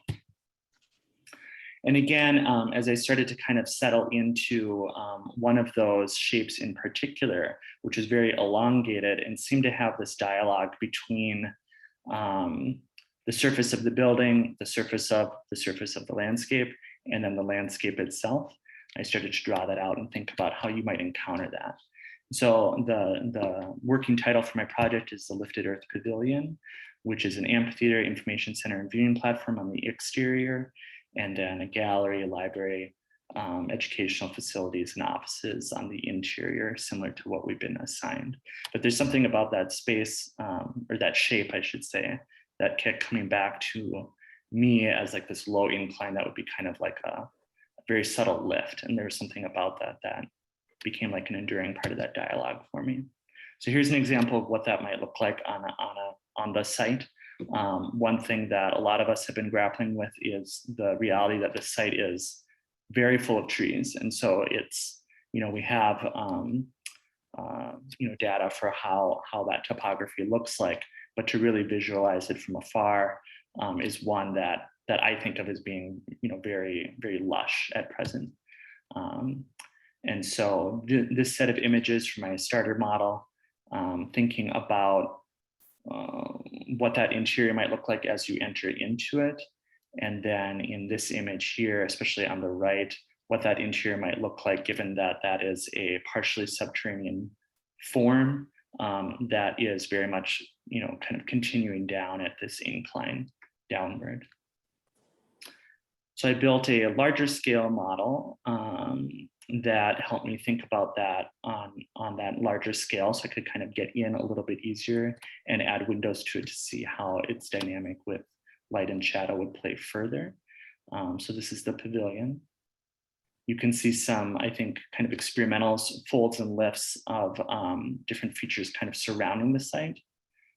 And this is just that top shell in and of itself with a different floor to contrast the shape. On the bottom right, you can see that there is another lift I made to create another entrance. So even though the shape itself is made of bends, I'm then going back and bending from that same existing shape where I can. So here's a rear image, I guess, of how you might encounter that from the incline area. And the idea is that you'd be able to walk on top of this. as you come in through this hilly area, through the trees or through like a wooded path, you would happen upon this structure and have the option of going into it from either side or going on top of it as a kind of viewing platform. Here's some more images of that rear side.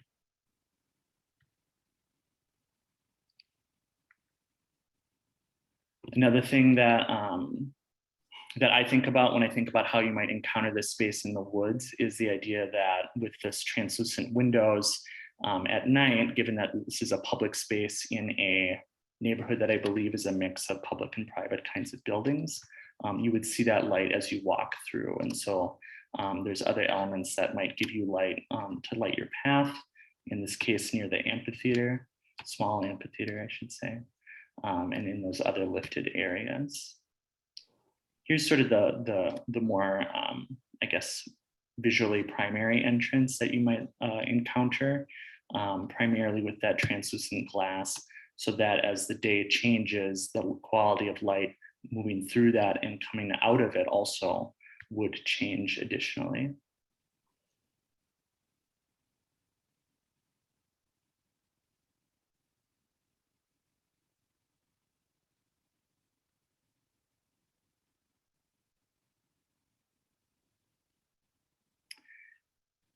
In terms of the interior, that was challenging for me. And one of the things I wanted to do, and based on the feedback I received, was to make different areas of the floor not as flat as they could be, right? And so you descend into the lobby gallery, and I labeled that as a sculpture gallery. That's a bias on my part, but I also think that, you know, if there's 3D art in this kind of larger beginning space, that moving down it at an incline would allow you to view it fully in 360 degrees. So at a certain point, you'd be slightly above these works. At a certain point, you'd be eye to eye with them.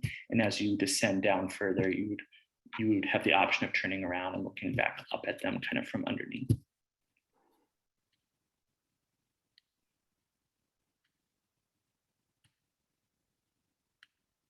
You can see the ramp is a relatively low ramp within my understanding of how to do that. And it is somewhat meandering. So the idea is that after you pass through that gallery space and go into the educational space, the library and the classroom and the offices and the facilities, that is an experience that you kind of move through the space and take your time around it. So it's a bit more meandering.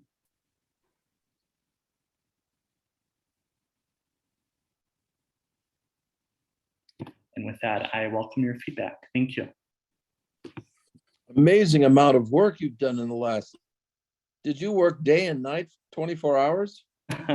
I learned from my peer architects that the relationship between architecture and sleep is very unique. Yeah. Thank you, Stephen. You know, I found this, you know, your work fascinating because you don't really have a background in architecture, right? No, I teach architecture history, and there's a model making component in that class, but I'm not trained to teach that part by far. And so, well, I think you did quite a job with this project, because the model and the photographs, you know, of the light are very important, and the way that you could take these faceted geometries and bring them into the interior spatial energy is, I think, pretty fascinating. And I mean, I think it's you know, I could quibble about certain things, like personally, for example, I think this should have been straight and let make this a sort of outdoor space there, instead of sloping that. I mean, I found the relation of these lines, the rigid clarity of that, and then the way that the facets work against it, to be something that you brought into the interior and you brought all the way through the project. But I just wonder about, you know, that's just a detail. But I think it's a fantastic project, and lifted of earth. Of course, this would be a sod, right? It would be a green roof. Correct. Yep. Yeah.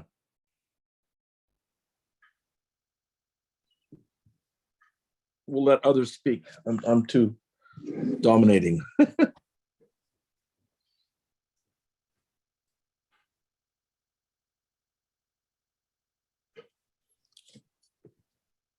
Hello, can you hear me? Yes. Yes. Yeah. Now we can. So I would like to, I mean, it's a very special project. And I think that it's an opportunity, especially kind of when we are confronted with a proposal from a sculptor, someone who is really not an architect, to ponder on something that somehow is missing, has been missing, I think, from all the projects, and also from this one as well, which is a kind of necessary dialectical relationship between the artifact, the human-made object, and nature and the natural, you know, and by dialectical relationship, I mean, purely in the Hegelian sense that, you know, a dialectical relationship is that for everything there exists the opposite. There is its opposite. And this opposite is the opposite between the artifact and nature. And I think that there has not been enough work done to portray this relationship. I mean, I think not only in this project, but so far in all of the projects. I mean, there have been very heavily and amazing work in architectural imagination, but I'm just raising one element which I think has been missing, which is a pity, I think. I really like the idea that you had of the folding and the Dymaxion maps and how that act of folding leads you to have things together and not together, right, in different ways that lets you start to question relationships. And I think that that's really, really interesting. Even the notion of Pangea, right, which was something that was together that then split apart, and being able to understand and you know, sort of reform that. And again, I just keep going back to time because we're talking about the cosmos, right, which is so interesting. And so another thing that you said that I thought was really interesting was about the forest being full of trees, right? And I started looking at your form and I was wondering if you were you showed a picture of sort of a clearing or a path between the trees. And I was wondering if that's actually where you were locating this. And if it was, then I think that it's so, it's actually very kind and very powerful in a way to try to, it shows sensitivity to try to locate this maybe in a place where there's already a clearing. If that's what you're trying to do, I think that that's actually really, really nice.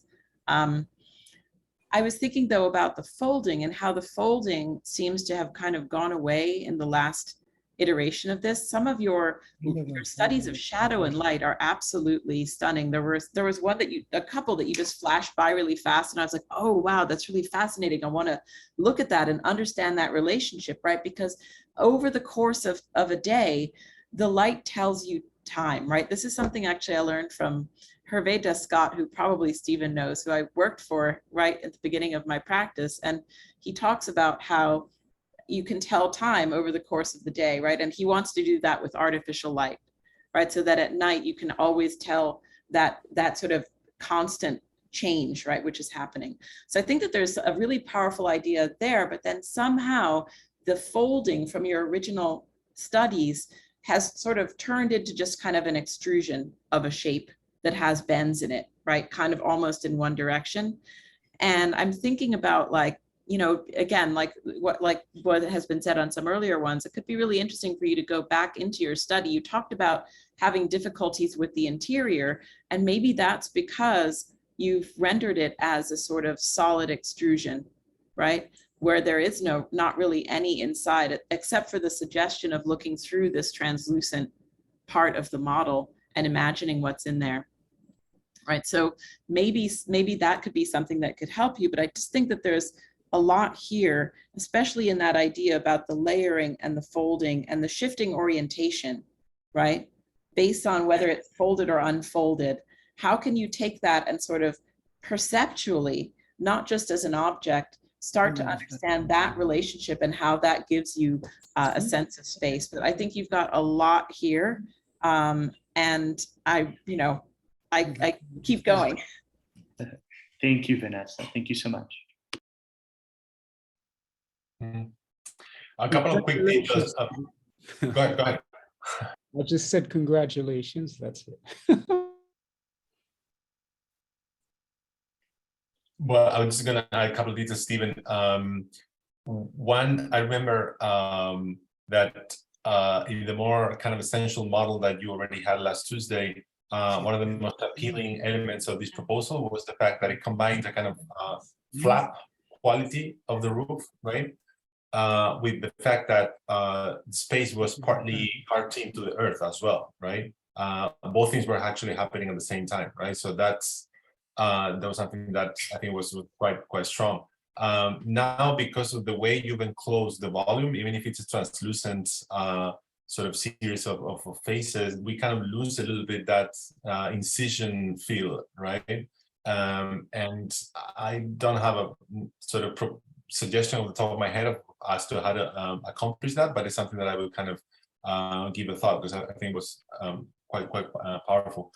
Then the other thing is that if you look at the length of the edges on the right, something that's nice is that they are relatively long, all of them, and then you have a clear kink, right, that connects two of them, right?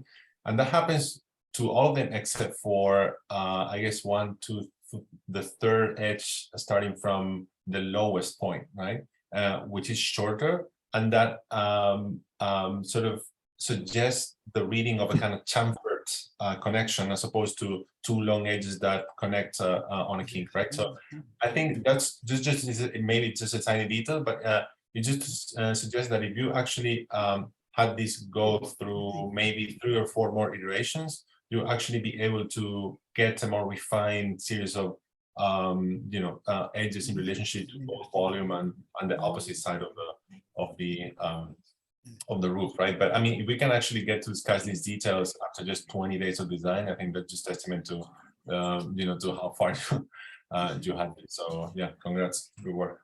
Thank you, Jose. Thank you so much.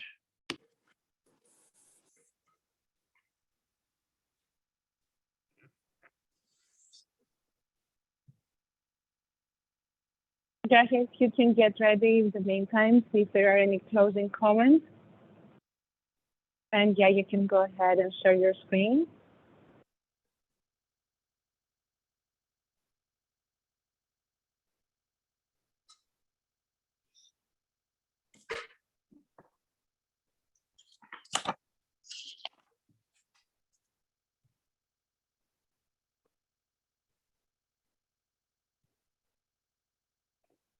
This is the last project for today.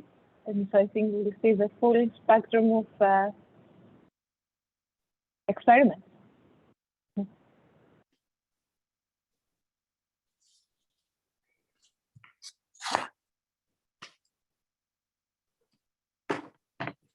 Was that it? It was just one more project.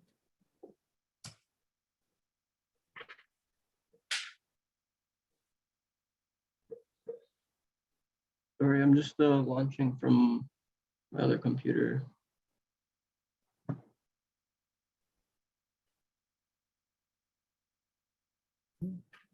Yeah.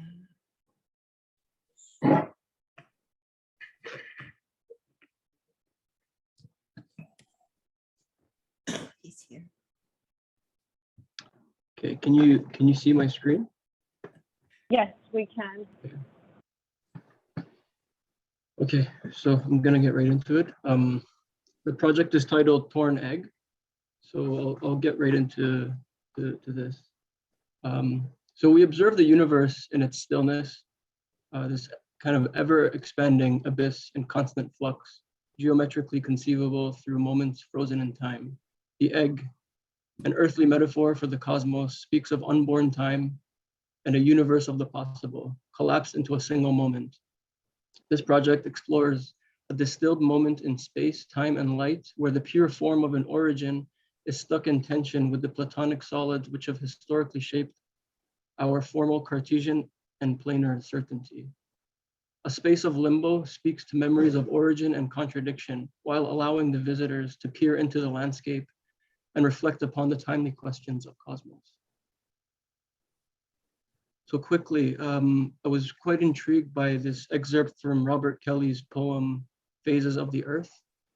And this began to evoke questions of the field and the vastness of beyond just us. I'll just read it quickly. But the land never lies. That's why we have to be here, stand here, to understand anything, to know a place, keep coming back.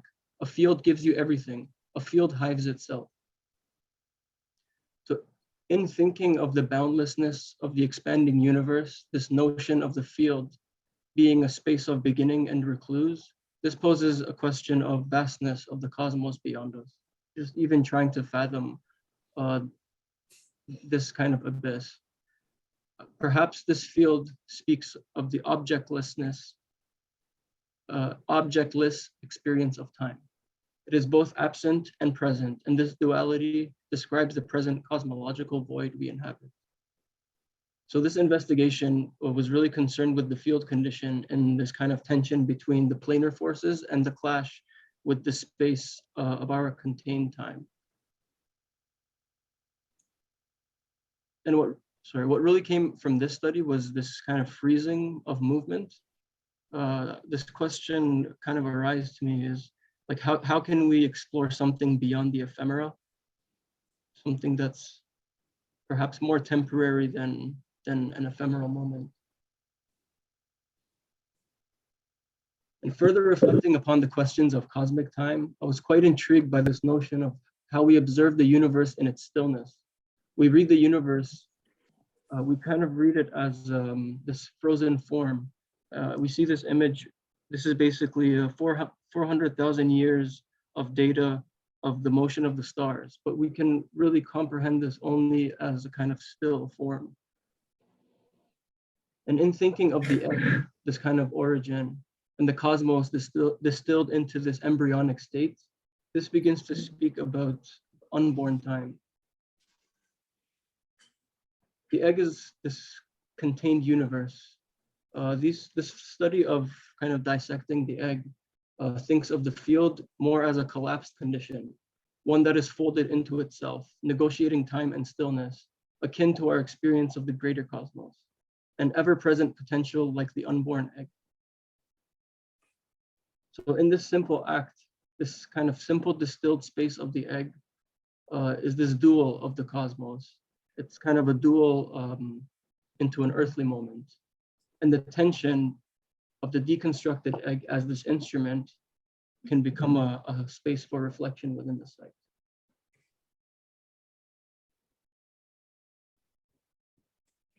So this kind of deconstruction of the universe inside of this pure form speaks to this clash between, let's say, our kind of earthly understanding and the vastness beyond us. And here we begin to start seeing what is this world of the kind of interior universe, the universe of the egg, the kind of self-contained universe within itself. And it's in constant tension with the force, the kind of humanly force, these planar forces. So now I will play a video which kind of begins to start stringing these ideas discussed. And we begin to explore how materially we can conceive a space which interrogates the slowing of time.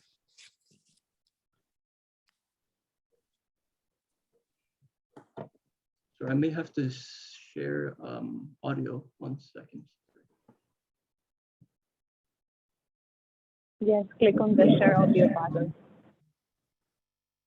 Mm-hmm. You hear that? Yes.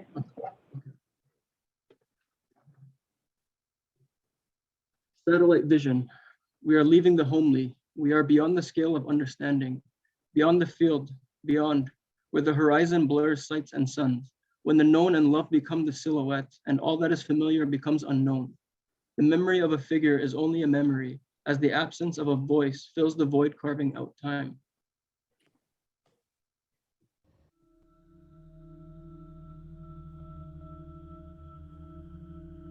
No audio, yeah, here. Now it's coming in, okay.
I'll just go through now the kind of plans and a bit Yeah, more we cannot hear pragmatic you now.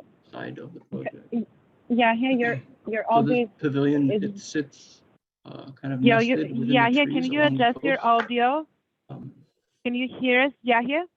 So in the first plan, you enter the exhibit entry, and this idea of Yeah, here we constant cannot movement, hear you. Yeah, here. this is how you move through the space. There are no stairs. It is a series of kind of inclined planes, like ramps that maneuver through the interior. So the main gallery, which you can also, can you not hear me? I can hear you. I can hear you. Okay, maybe it's just me. I'm sorry. Okay, go ahead. Can you hear me? Yes. Keep going.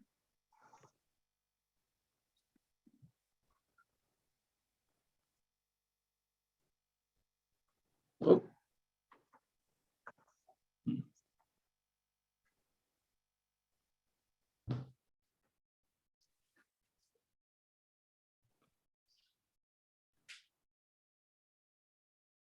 I think you can continue. Keep going. Yes, yeah, here. We can hear you. We can hear you. Oh, sorry. I thought you said you couldn't. You're good. Okay, perfect. Okay. Yeah. So then moving up from the main gallery, there is a kind of stepping of the library spaces. And these revolve until you reach the office, which is above, kind of overlooking the interiors, the kind of interior space. The section in relationship to the water and the proximity to the water's edge. So you can see you can, I mean, you enter from kind of within the volume and make your way above, and then you can also exit from kind of heightened topography. And this is a transverse section just to see the relationship perpendicular to the site.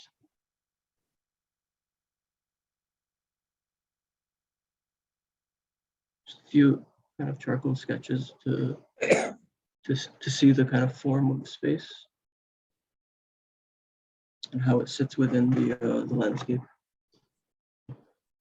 And I'll end here. Sorry for the technical difficulties earlier.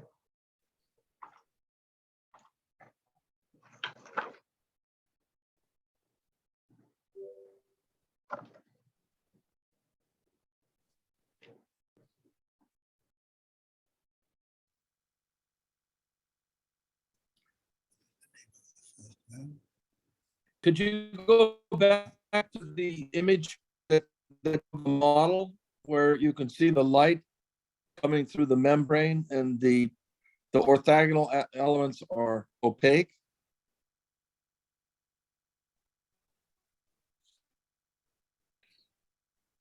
You mean the earlier study?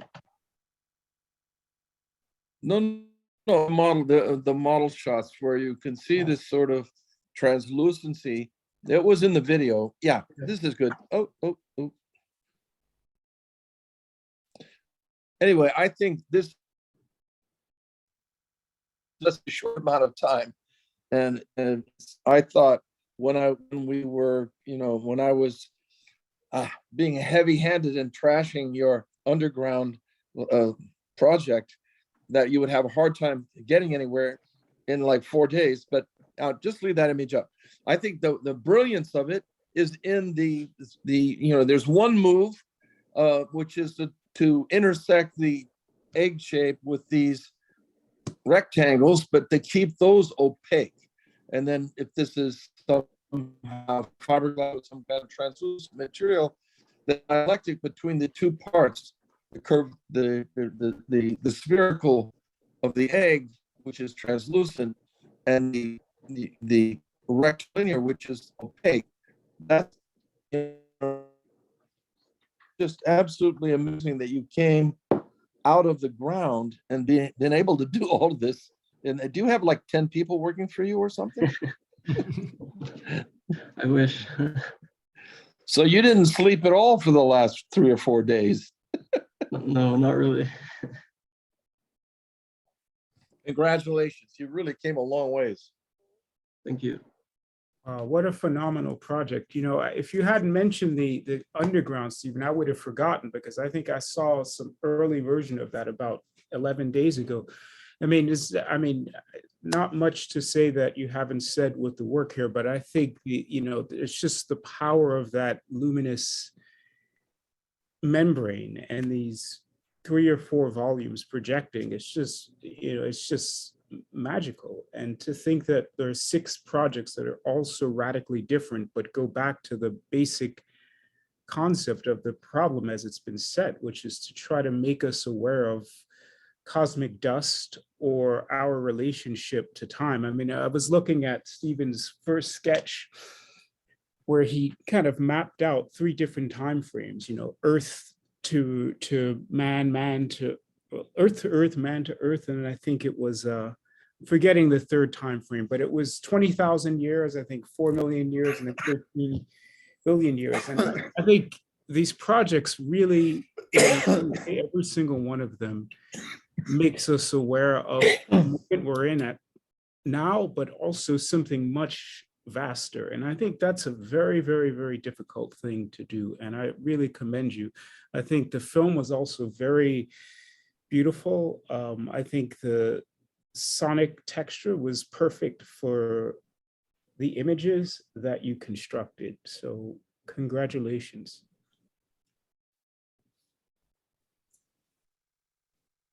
I found the visual part of this, the models, the film, way more compelling than the words you preambled it all with. So either speaks about my affinity for the visual as opposed to listening to words, or maybe refining the words in a subsequent thing. But I remember them kind of going over my head, and then all of this kind of hit me right in the retinas, and this was great. So that was that's more about the presentation than the project, but the project is pretty mind-blowing. Thank you for showing it, and I'm happy to see it. Really beautiful work, and even more impressive that you did a reboot and started over just a few days ago. I would never have known that. I really like the way that you're using materiality and light in your representation. I especially like in the beginning those just very simple photographs where you had the sort of dashed lines that were going over those. I thought they were incredibly evocative. some of the things that you said about the slowing of time and the self-contained universe, I started thinking about the sort of the torn egg metaphor and these insertions that are in this, you know, translucent material that has this kind of more kind of tactile as opposed to the sort of sharp edge of the insertions. But then I was thinking as I was watching the video, which I thought was incredibly well done, you're showing scale figures and I'm always seeing them inside the insertion parts, right? And then I think once or twice I see someone on the ground outside, or I see someone, their shadow inside, and I'm so compelled by wanting to know what this thing looks like inside with these things poking through it, and what it's like to actually inhabit the interiority of that sort of torn egg space. I mean, I'm much more interested in that than I am in inhabiting the rectilinear insertions, even though I think that they're important and they're very beautiful. But the relationship between the two is what's really compelling to me. And so I would have loved it. I think you had at the very end of your film, there was a still where you were in a rectilinear space looking towards this space, that one right there. That to me, I want to take a few steps into that space and see what that is. Like that to me is really, really compelling. You know, the idea of the sort of juxtaposition of these two, you've got this sort of smooth linearity, then you've got this sort of tactility, and then you have almost like an inversion of the what's, you know, because that kind of roughness, you're used to really thinking about it as something that would be more solid and more opaque, right? But then you think about the eggshell and how that is a sort of tough but fragile and also translucent. So there's something very beautiful in here about the materiality. You know, kudos to you for like an incredible job well done, and also at having restarted and rethought your project at such a state and come so far. So thank you. Yeah, I was thinking, yeah, what if you actually were to build it, you know, in reality, you know, how would you manage to keep this beautifully thin translucent enclosure, and then at the same time this feel of this kind of floating insertion of boxes, right? And I'm not saying that's a kind of suggest that would kind of spoil your design, but actually on the contrary, right? How could you look for opportunities when this will actually have to turn into reality that would strengthen the scheme as opposed to making it weaker, right? Would you have to have these boxes being supported on some sort of carefully arranged vertical supports that maybe would escape the identity of columns, right? And they would kind of enter into the logic of sort of volumes, for example, organized in a particular way. Would you have something like structural resin for the enclosure, which is translucent, but at the same time self-supporting, right?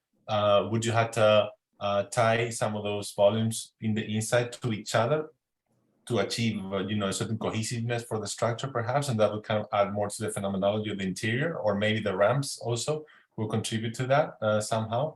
I don't know if you ever kind of work on this further, but if you do in the future, I would kind of encourage you to think about these kinds of questions, right? Because this is perhaps the scheme out of the 6 we've seen today, which most challenges, right, or most kind of looks like, well, wait a second, if we build it, how would you do it, right? And I think that's when it becomes really exciting to actually figure it out, right? to work it out. So yeah, congratulations on pushing the boundaries of this proposal actually to its logical conclusions. Great job. Thank you. Hello. Hi. This is Eleni.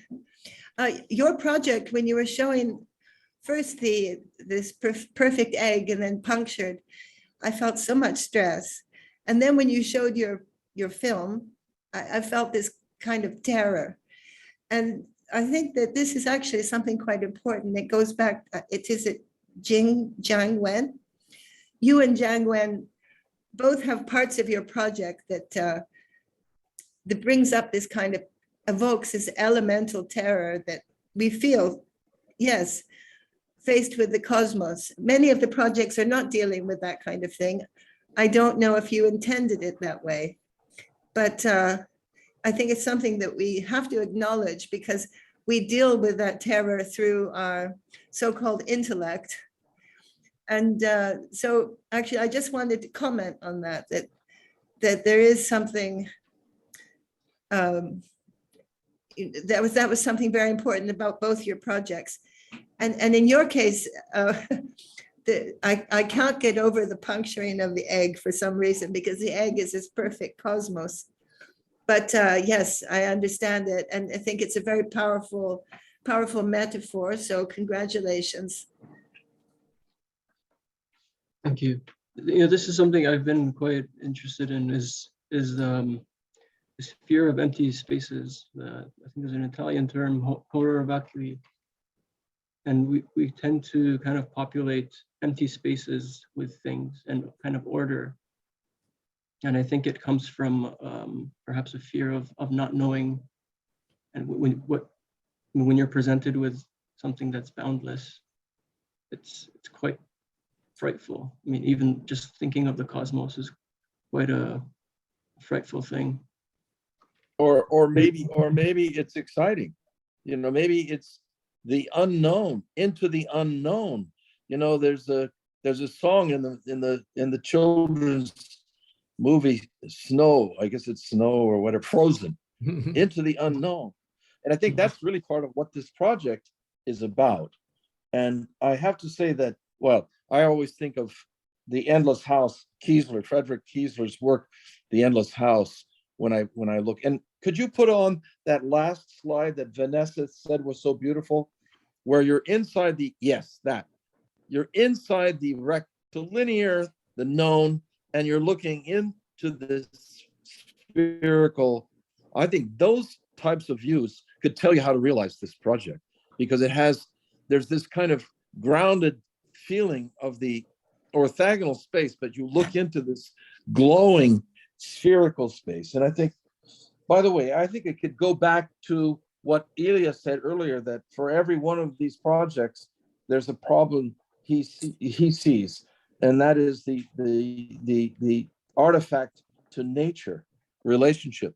But I would say that what's characterizing this study is fact, it's not a dialectic anymore, because when you throw in the cosmos and you realize that the center of our galaxy is a black hole 16 million times the diameter of the sun, there is this sort of feeling of, you know, the unknown and the beyond, and the fact that we're just discovering these things as we work as architects. And to me, that's something kind of exciting. It's something way beyond the kind of dominance of commercial practice today and what's going on, which is so incredibly boring, you know, that everybody's bragging about having one or two.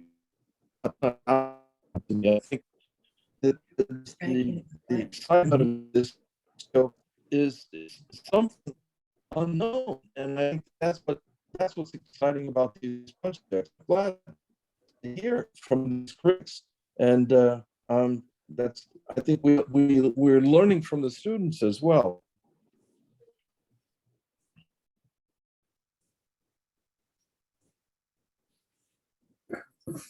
Well, on the whole, I would like to congratulate everybody, because I think that all the projects have been incredibly powerful. I apologize because both Eleni and I are kind of under the spell of this COVID, so that we've been tested positive this morning, and this kind of pressing on us. But I think that the experience has been it's been an amazing pleasure to follow these really powerful projects, not forgetting the very first project by Lafina, which I think also was one of the most inspiring presentations. Congratulations to everybody. Yes, congratulations. Yeah, I would second Ilya's response, and I'm sorry to hear that you had the COVID. My God, and you came to our review anyway. Thank you so much. It's fantastic. But there is something special. I want to reiterate that Lafina, when she starts going back to etymology and to meanings of words, and the way she developed her, conceptual strategies, and I think that was very commendable. I mean, very, very fascinating. But they're all projects that are amazingly developed for 20 days. So I think I thought there would be some projects that would be much weaker because of the shortness of the time, but everybody worked so hard, and it's really quite wonderful. And I hope, Irini, we're going to do a edited video recording of this, right? Mm-hmm. Absolutely, yes, we will do.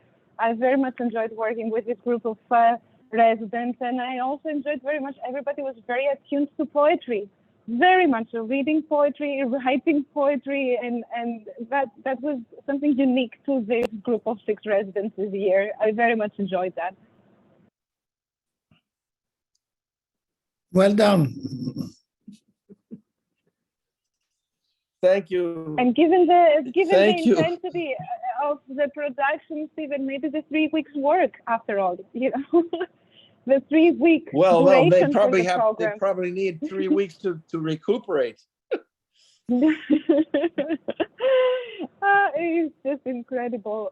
Congratulations to everybody. And I wanted to make a note that in just 5 minutes, we will join for a celebration, like a social gathering. So feel free, I'll put the link in the chat.